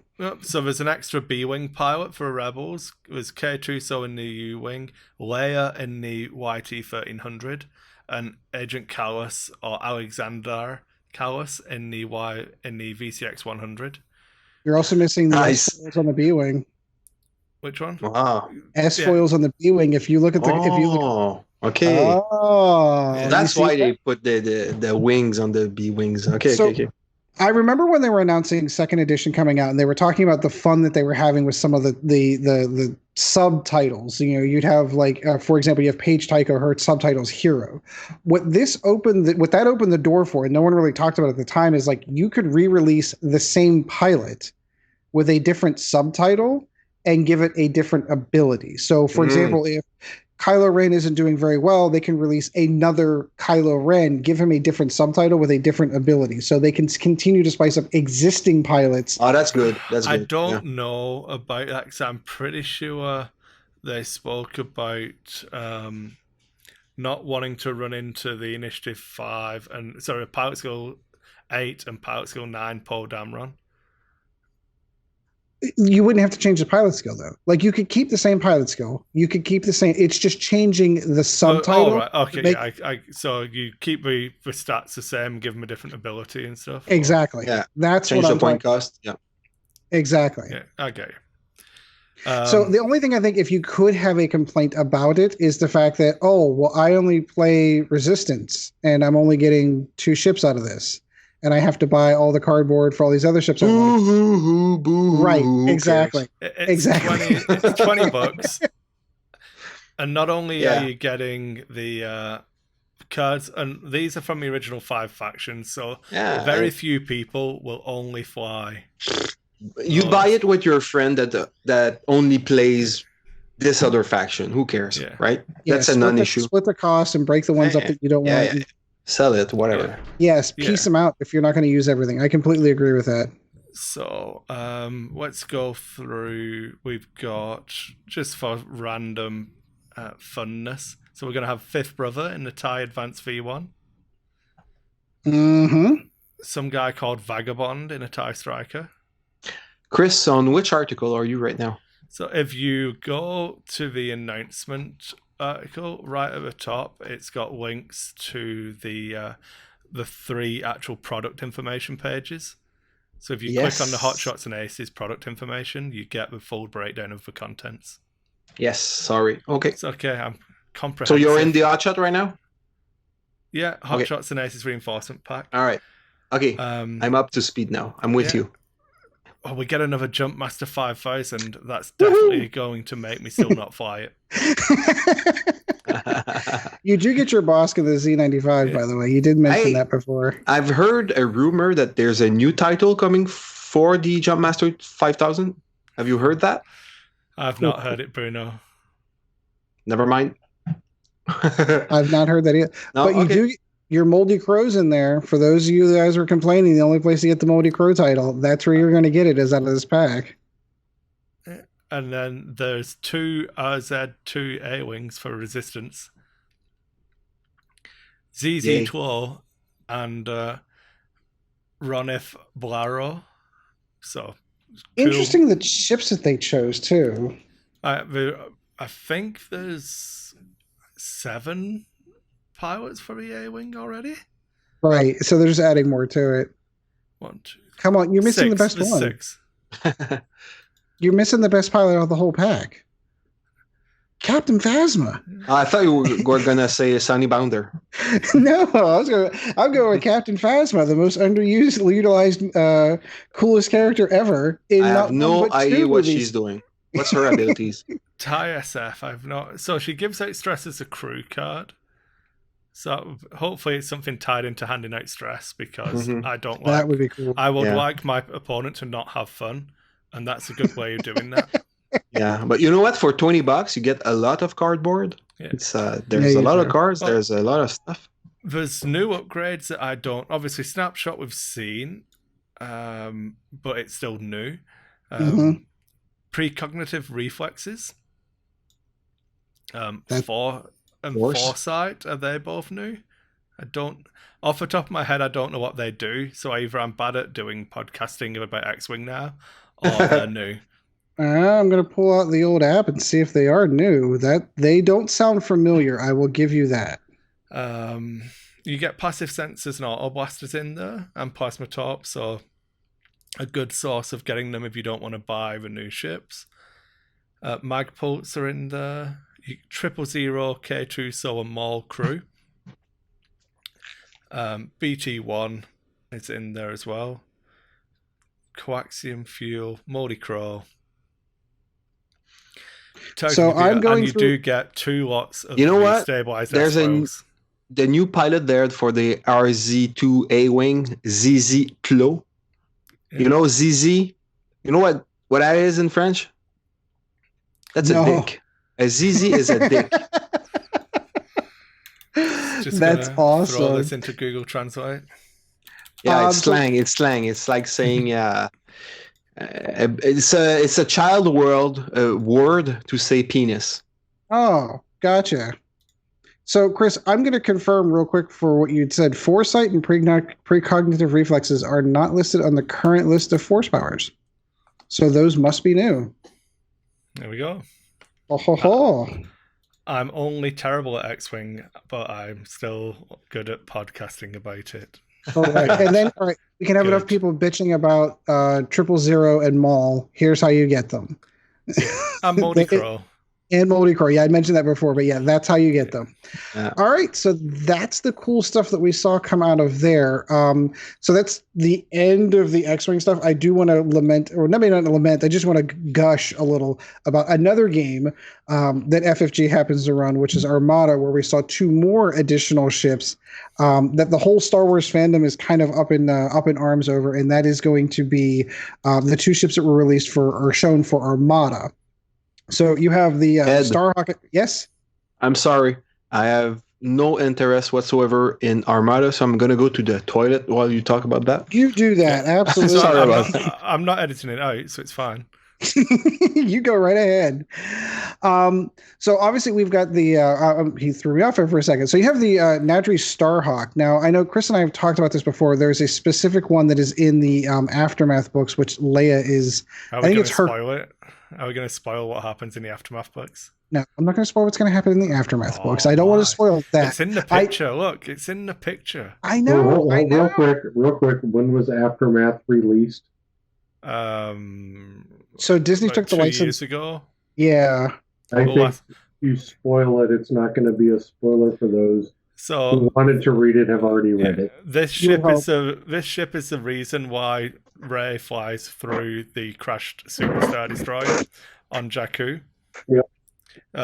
It basically has massive powered tractor beams, and it's going to crash. So it tractor beams onto a Super Star Destroyer, drags it through the atmosphere, and they both plummet to their doom.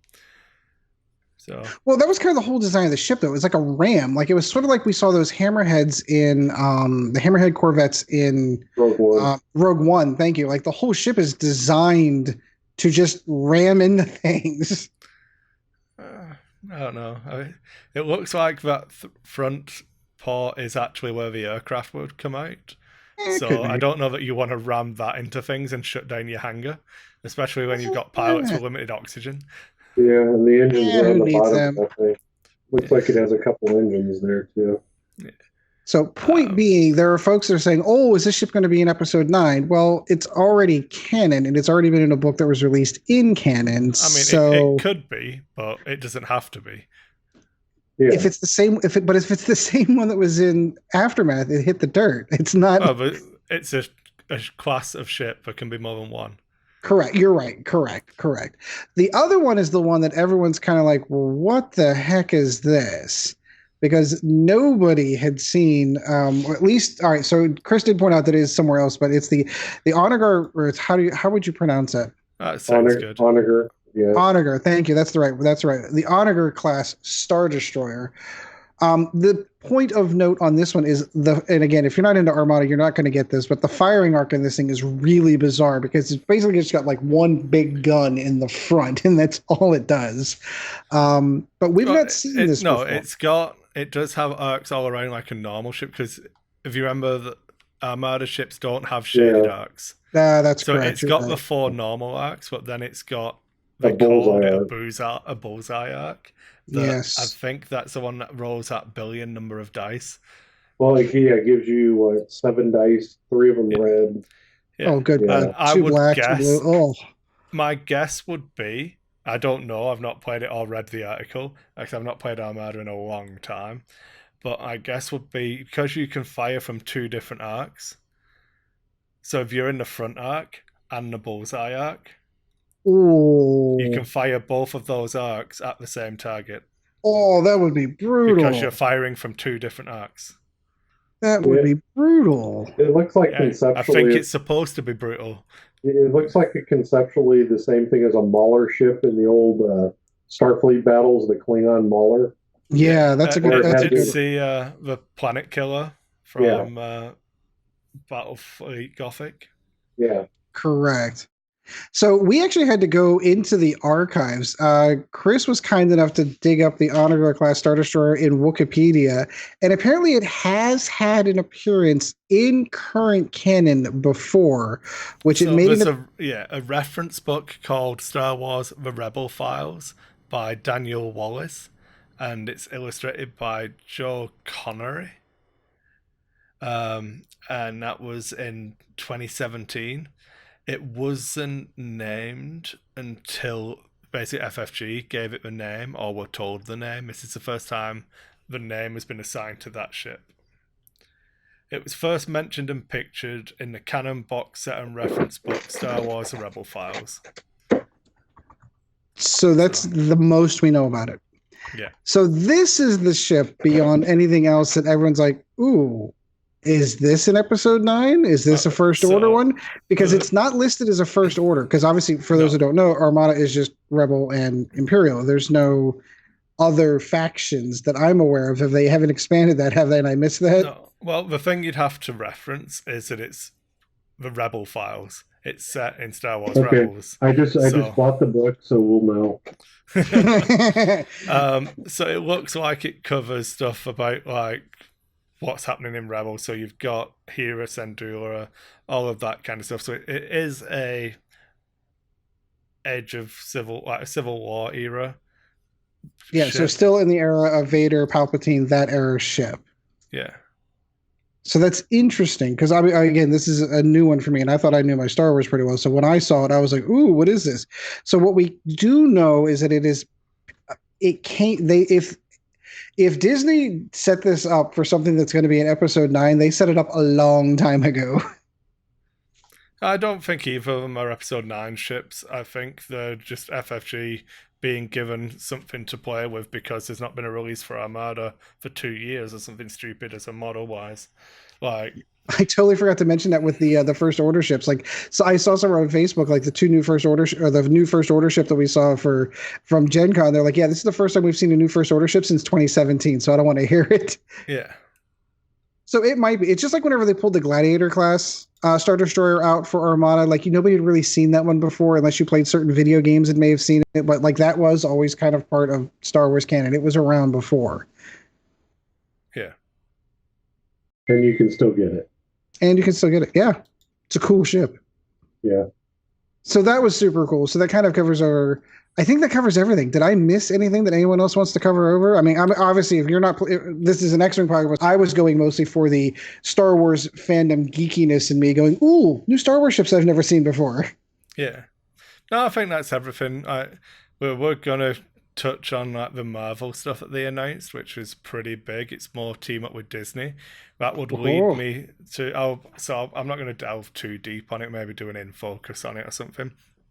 But FFG are going to produce a Marvel living card game, and then during their in-flight report, they also announced a different company are going to be doing a Marvel miniatures game.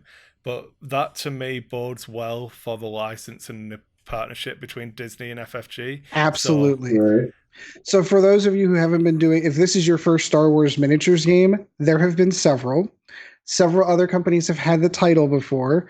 West End Games had it at one point in time, and then it rolled over to Wizards of the Coast, and they had a miniatures game, and then they lost the license.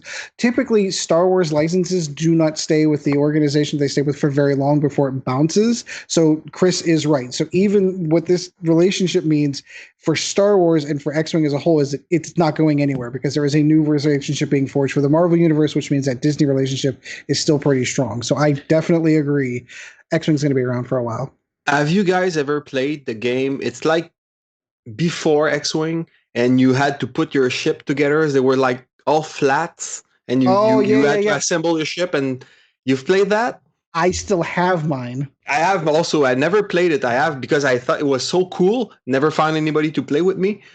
But have you played it? I have played it. It was okay. Good? It was okay. Okay. It was. The only part that I had against it, though I didn't like about it, is it had that CCG feel to it. Like whenever you cracked open a booster pack, you didn't know which ships you were going to get. Exactly. Yeah. And it definitely had that feel. And then the ships, I mean, they do have a higher quality. Right? No. Yeah, because they are. They're just like I remember building models. Like they're not even models, really. They're just like these little cardboard things that, like my daughter would put together for these little dinosaurs. Like you've got the legs that stand like this and the body like this. So it sort of looked like Star Wars, but it really wasn't. The game was okay. We only played a handful of games. I think I ended up getting rid of it because I didn't care for it. Yeah. Okay. But yeah, that was still whenever Wizards of the Coast had the license, because that was under their subsidiary of WizKids Games, so they still did that through that. But when Wizards lost the license, FFG got it, and that's kind of where we are with that. So this game talking about this, I love how FFG does their living card games in the non-CCG format kind of thing. That's why I wish Destiny was. And then they had a Star Wars living card game that they just kind of abandoned. If more people had played it, I'm sure it wouldn't have abandoned it. So, that's a good argument. The most important thing to come out of GenCon, Aeronautica Imperialis. Ooh, I own all of my old ships still. So isn't the Funko Pop game the most important one? No, I get to fly around in the 40k universe. Because that was the one thing that game got right, was altitude. No, have you played Battlestar? Because they have Battlestar Galactica, the miniature game there. You have altitude. They have altitude and they have drift. Yeah. Like they have inertia. Yeah. That's one of that I always thought was cool. That's space combat, right? It's more spacey. Yes. They got that. Yeah, Battlestar Galactica got the physics for the most part right in the TV show, where Star Wars never got the physics right ever. So no, it's planes in space. Try. Yeah.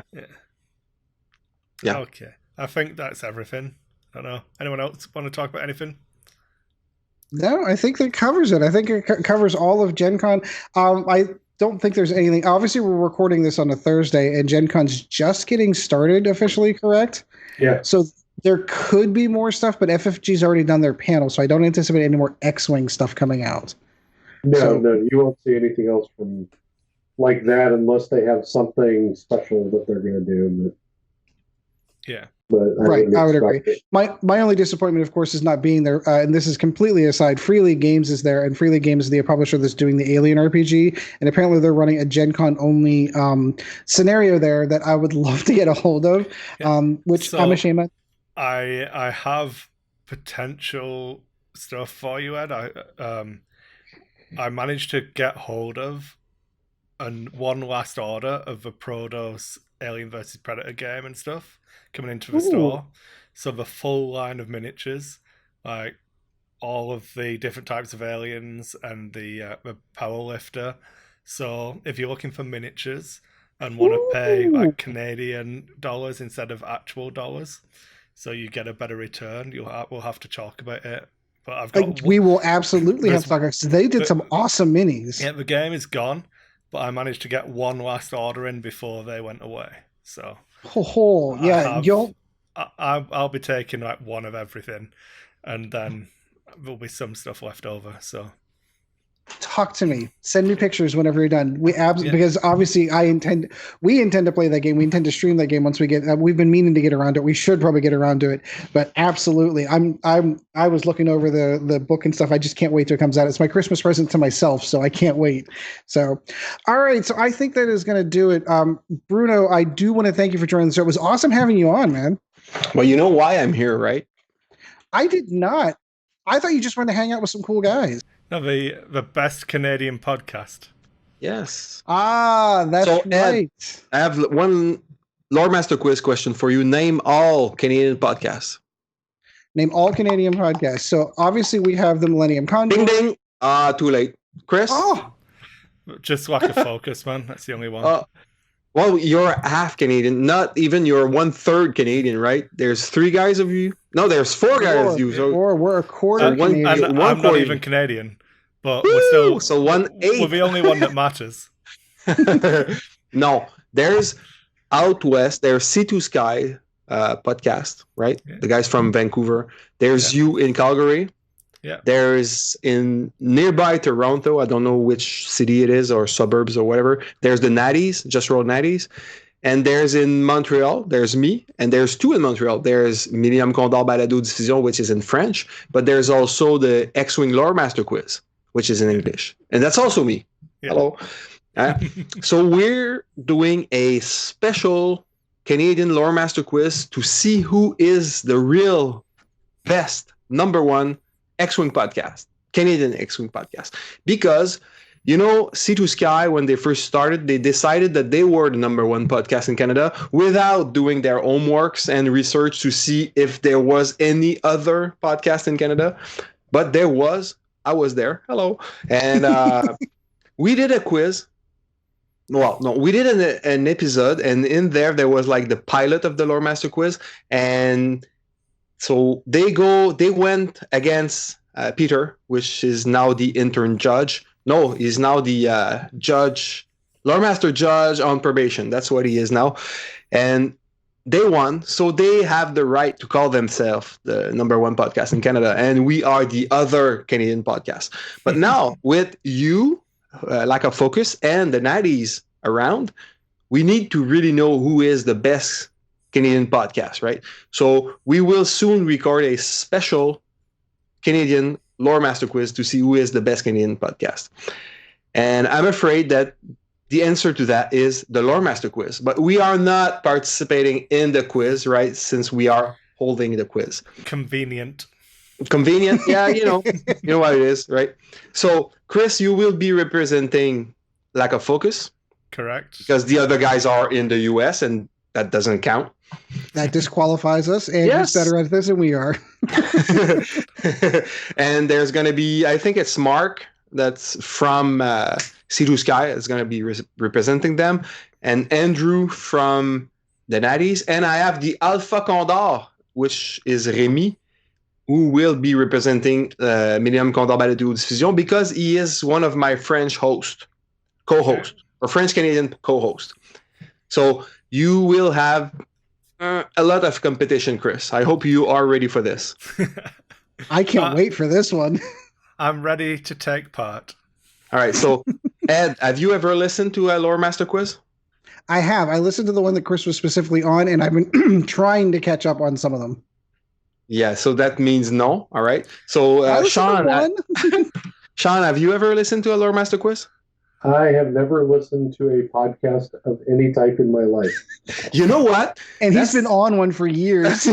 No, but you ask any other or many of the other podcast hosts, and they don't listen to other podcasts. And that's a shame. I listen to many of them just to know who's who and who's talking about what and stuff. And also to know what I don't want to do on my podcast. because some of them are bad, right? So Bruno that is a listens good method. to all... I'm going to say all of the X-Wing podcasts. I'm sure there's like a new one that'll pop up that he doesn't have on his feed, but Bruno listens to everybody. He listens to us, so that's one. That's saying something. No, but that's a commitment right there. Yeah, there used to be a good one from South Africa, but they're not there anymore. So the Scrub Club, they were called. Anyway, so Kris, I hope you're ready because you will get your ass kicked one more time in the Lore Master Quiz, probably next week. I'll just have to go back and watch our game on your YouTube channel to cheer me up. Yeah. the game you cheated on? Yeah, go watch that. Yeah. Yeah, that's so, yeah. Okay. So I do have some questions. Oh, hold on. Oh, yeah, go ahead. Yeah, go ahead. From listener questions. So we have a question directed at Bruno. This one's from another friend of the show, Zach Matthews. So he would like to know, who is the greatest Alpha Lore Master 2000 until defeated to ever be on the podcast? You know what? There's only one Alpha X-Wing Lore Master. No. Alpha X-Wing Intergalactic Lore Master 2000 until defeated. And that is Zach. No, that is the Zach Matthews. Right? From the Carolina Crates, because he's undefeated. Nobody managed to defeat him. So he is the greatest and will always be the greatest. Zach, thank you very much. And Zach, I want you to know that I have all of your medals that I use as coasters, but I don't have enough hands to hold them all, so I'll just show those, right? So, yeah. So he is the magnificent one. Okay, then we have... oh, Kris, I'm sorry, but you had your chance to be that, right? You had your chance to be the X-Wing. Seems like a lot of commitment, and so you choose to lose, right? Has anybody come closer to winning? Yes. Oh, I feel bad now. It's Andrew Lewinsky from the Liberty Squadron in Philadelphia. Oh, that was close. You need to go listen to that because that was scary. Yeah. Hey, Kris. No, nothing. No, but there's more questions, Bruno. You can't monopolize all of your time. We have one for Ed and Sean. We'll say I have addressed this directly, but I'll read it out anyway. So, when are you guys going to play X-Wing again? Sean's already addressed it, obviously. Yeah, Sean's got an excuse. I do not. I have no excuse whatsoever other than plain laziness and not being able to be very good at scheduling. So I will start correcting that. I did comment. I did tell him that I've already played 4 games since we last recorded, and I've got plans to play more tomorrow. And that you all suck, but that's got nothing to do with how much you play X-Wing. Then... shall I name him? I feel like it's bullying if I name Isaac. Isaac says, why is Bruno the hardest working man in Canadian X-Wing? Because I think you voted these questions, Bruno. I'm just saying. No. Because Isaac from Moncton, he talks a lot, but doesn't do anything. So Isaac, as I told you before, start producing content and we will respect you and name you and you will be part of this. Stop just talking about it and do something. So that's my message to Isaac. And don't worry, he knows about it. I told him to his face many times. So start producing content, Isaac. So I don't even play we produce content. I said that Bruno works really hard because he has to work twice as hard to understand everybody else. That's right. Because you know what? You guys are talking fast, huh? So you're going too fast for me. I need to translate in my head, think of what I want to say, translate that back in English, and then it's too late. It's 2 minutes past what I wanted to say, so never mind. You did great. I never noticed any of that. You did fantastic. I have a statement from Jeremy Chumberley.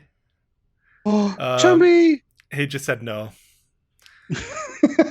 Then I said, he said he wanted us to talk about A Song of Ice or Fire, A Song of Ice and Fire, or he was going to riot.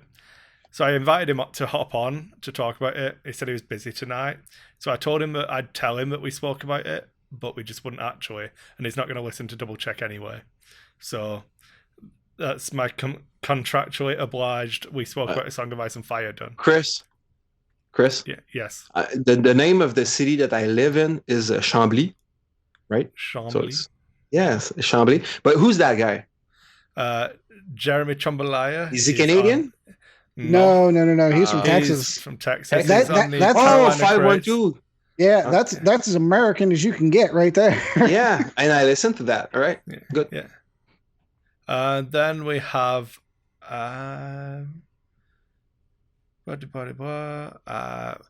Patrick said no question this week. He just wanted to say, I look forward to your podcast every time I see a post like this. Keep up the great work, guys. Aw, that warms the heart. Thanks, Patrick. Thank you, Patrick. You rock. And that's it for questions. So, Hey, wait, I think there was one in the in another chat there, but I think we answered it already. You might have seen it, right? About the depleted condition. Yeah, I did see that one, but we don't know. So Exactly. what we think We have it a does, good guess, but we don't know. we don't know. Yeah, what's that question? It's disappeared from my feed. Can you see it, Bruno? It's from Oh, Mark, I think. Yeah. I don't know. Oh, No, it's gone. It's gone. yeah. Sad times. Yeah, that's it All for right, me. so we have a little bit of housekeeping to do. Bruno, we're going to let you plug your show. I mean, I can't possibly imagine anyone that's listening, if you on the show, doesn't know where to find you. But should we have someone in the audience that's never heard of you or your show, why don't you tell us where to find you, how to find the games you're putting up, all that fun stuff. All right. The easiest way is to look for www.millenniumcondor.com. All right. So you'll have everything there. The podcast, the Lore Master Quiz, and the YouTube channel where we post our games. Some articles in French, I'm sorry. And some also, if you want to buy stuff like templates with the Lore Master Quiz or whatever, we have some there. We have cards, we have dice tray and stuff like that. And we do some custom also. So if you have an idea, you want to do your own template tray with your logo and stuff, just contact us and we'll make it happen for you. So we are not Curl Paw Creative, but we can, supply you stuff quite easily. So just go to that address, www.millenniumcondor.com, and you will have everything you need. And there's an English version of the... All right, thank you. And there's an English version of the website also. I just subbed to the YouTube channel while I was sitting here. All right, thank you. You're welcome. You may have gotten that from my MTG account, but it doesn't matter. I'll do it on my regular account too. All right, thanks. Kris, I know we've got some housekeeping. Why don't I let you go? Yep, so you can find us. Obviously, if you're listening to this, you know we are a podcast. We're on anywhere you can listen to a podcast. If you listen to a podcast on a platform and we're not on it, I don't know how you're listening to us in the first place, but please reach out and tell us, and we'll try and get subbed up onto that one as well. You can find us on Facebook at Lack of Focus Podcast. You can email us if you want to send us a nice message about how terrible my editing was on the last show. You can email us at lackoffocuspodcast@gmail.com. You can check out our YouTube channel, which is Dice Hate on YouTube. That's my little production company that I use to fund all of these outings. And as I'm now and you get to see our happy shiny faces. Look, you can see us. Hi. You could see me waving at you. So Bruno's camera did freeze with him not looking very happy, but I wasn't going to worry about telling him. So if you want to see like the last 20 minutes of Bruno scowling at us all for our really, really shit takes on everything to do with X-Wing, you can check out the YouTube video. Finally, you can support us on Patreon. We try and do giveaways as and when we can. I do have unopened, so I'm not going to open it, but this is a Millénium Condor Baladodiffusion. Is that right? Baladodiffusion. Baladodiffusion. And I believe that what he said. Yeah. Diffusion. And that doesn't You can do it, Kris. translate- You can do it. Say it. I'm gonna have to look it up so I can Come on. Right. That's not Z. Ed, do it. Z Fusion. Diffusion. Thank you. So Ed can do it, Kris. So you. And I'm sure horrible at this. You see? Okay. He's phonetically looking it up. I'm terrible at speaking. Millénium Condor Baladodiffusion. I don't know. All right, that's close enough. Close enough. What does that translate? It doesn't translate to podcast, does it, Bruno? Yes. No. What's a literal translation of that? Of podcast? Baladodiffusion. It's like. All right. The first part, balado, is when you're walking, you're taking a stroll. Diffusion, it's broadcast. So broadcasting while you're taking a stroll, right? Yeah. So you're listening to a broadcast while you're walking. Balado diffusion. I like that. I knew the story of that because reasons. So it's an interesting fact that it doesn't mean podcast, because podcast doesn't mean anything. It was just invented as a word for this thing that they did because Apple made iPods. And then what is it? What was the guy that did it? The Adam Curry show was the one that was like the first big one that got big, and they did it on Apple. Yep. Yeah. So they have a walking broadcast. Exactly. Yes. See, I know stuff. I can't speak French, so I just know random garbage facts. So, but we do have a damage deck which will be added to the pile to go to the one of the patrons. So, I was gonna say I had a die ready and everything, man. I've not prepped anything, so we'll do it on the next show. Fine. So, it's fine. And I apologize. I'm really far behind. I've lost my notes of who won what. So I'm having to go back through and try and listen to stuff to resend it all out. So I do apologize. Oh, Bruno's back. Oh, no more Skyling. Sad times. So if you haven't received stuff, I do apologize. I will be trawling through our back catalogue to figure out who won what and get those in the mail. But as I said, I'm having to sell off a load of swag to keep paying for random stuff anyway. So just like food and like heating. It's summertime, we don't need that. It's fine. Yeah, you don't need that. You're in Canada. Yeah. You got outdoor air conditioning. Yeah. Fun times. No, it was slight crap happened in the UK. Sad times. I had to pay for a new boiler, so that ruined everything. From your UK apartment. Yeah, so sad times. Sucks, but I'll get over it. And yeah, so you can give me money to be able to keep affording to do this on Patreon. You want money to repair your hot water thing there? So I've already paid to do it, but I'm now in the account I've got in the UK. This is just complete normal lack of focus conversations, complete tangents. Anyone who's got this far, I salute you. But so the bank account I have in the UK, it charges you per day that you're in your overdraft. And the deeper into your overdraft you go, the more it charges you. Mm-hmm. That sounds like a racket.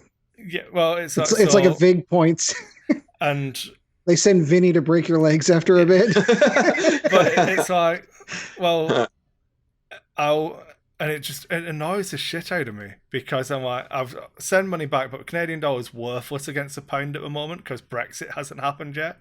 Wait till that happens. Oh yeah, that'll be so much better.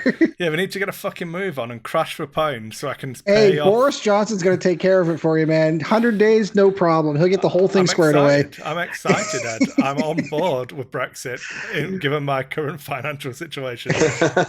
Once I can pay off all of that UK debt, it's easy. But yeah, so I had to pay in the UK, so that put me in the overdraft in the UK, and now I've got to send money back, which is a pain in the ass because the Canadian dollar is pretty weak against the pound at the moment. So overdraft, it's like the margin, right? That's when you go below. Yeah, okay. Yeah, because my best friend lives in the apartment I own in the UK, so like him and another guy share it, and the rent I charge for them covers the mortgage and the electricity and the TV license. So we make zero money off the place because I like to think because I'm nice, but it's actually because I'm stupid. Okay. Sometimes those two things do correlate together. Yeah. Kris, I agree. Yeah. It's my best friend, you can live there and just as long as we're covering the mortgage, it's fine. and then I was going to say he breaks a boiler, but it hadn't been changed since we moved it. So it's like 15 years old, so it was on its way out. Yeah. But yeah, so that just it's a kick in the balls, you know. Yep. All right, so we're going to button this one up. Bruno, it was fantastic having you. We used to have a rule that I'm going to imply: if you've been on the show once, you've got to come back. Oof, you sure want to do that? Yes, Bruno will I'm actually positive. pour himself out and come on every show you let him. So. Yeah, that's right. All right, I'm going to keep that invitation open then. All right, thank you. Sean, I'm hoping you're feeling better. I recognize that this is your farewell show for a couple of months until you get better. So I'm going to say on air, good luck. Keep us posted. Let us know how you're doing, and if you need anything, and I do mean anything at all, let us know. Yep, no problem. I'll be sending you pictures of the scar and I can't wait. surgery and all that, gruesome stuff. So, I'm hoping for success. There's risks involved with this surgery and what they're actually doing. So hopefully, I'll be back on my feet, and my goal is to be, up and running fully, with limitations, because back surgery and spinal fusion isn't exactly the easiest thing to recover from. But and what else I haven't done too. There's more to it than that. Penis enlargement? Yeah. While you're there, it doesn't work. I tried it. just a reduction. It's fine. You're a big enough dick. You're a big enough dick as it is. But hopefully, I'll be back soon. Part of the problem with me and the show is I can't sit for long times for a while until I hit a point where the scar is healing and the actual spine is healing. So I may try to cameo once or twice if I can figure it out with my tablet and jump in to say hi and maybe be on for a drugged up few minutes. But we'll see what happens. So, but the surgery, the surgery is 2 weeks from today, so I will not be on the next show for sure. And then slacker. We'll see. Yeah, exactly.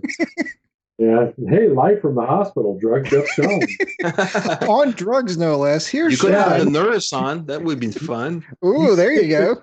You think I stammer stutter right now a lot, just wait till then. So, but hopefully, everything comes out and I'll be back, within 4 to 6 weeks, and then be, semi well enough. I'm going to try, if possible, to play in an X-Wing tournament. I think it's the weekend. I'm not sure what the date is exactly, but I think it's the second Saturday in September, I think. Which I don't know if I'll make it. That's a pie in the sky, but it's one of my goals. So it's a goal to reach for. Yeah, you'll probably be hearing me reach out for some lists and stuff, to you guys. So you know where we'll be. We'll be right there for you, sir. Yeah, for sure. So, but everybody take care and have a good for the listeners, you get a break. That's all I'm going to say. You get a break for a while. All right, Kris. Always good talking to you, my friend. Oh, it's good to be here, Ed. I'm still happy and enjoying doing it. So hopefully you guys are too. Me too. I can't wait. Kids are getting ready to go back to school. It's right around the perfect time of year.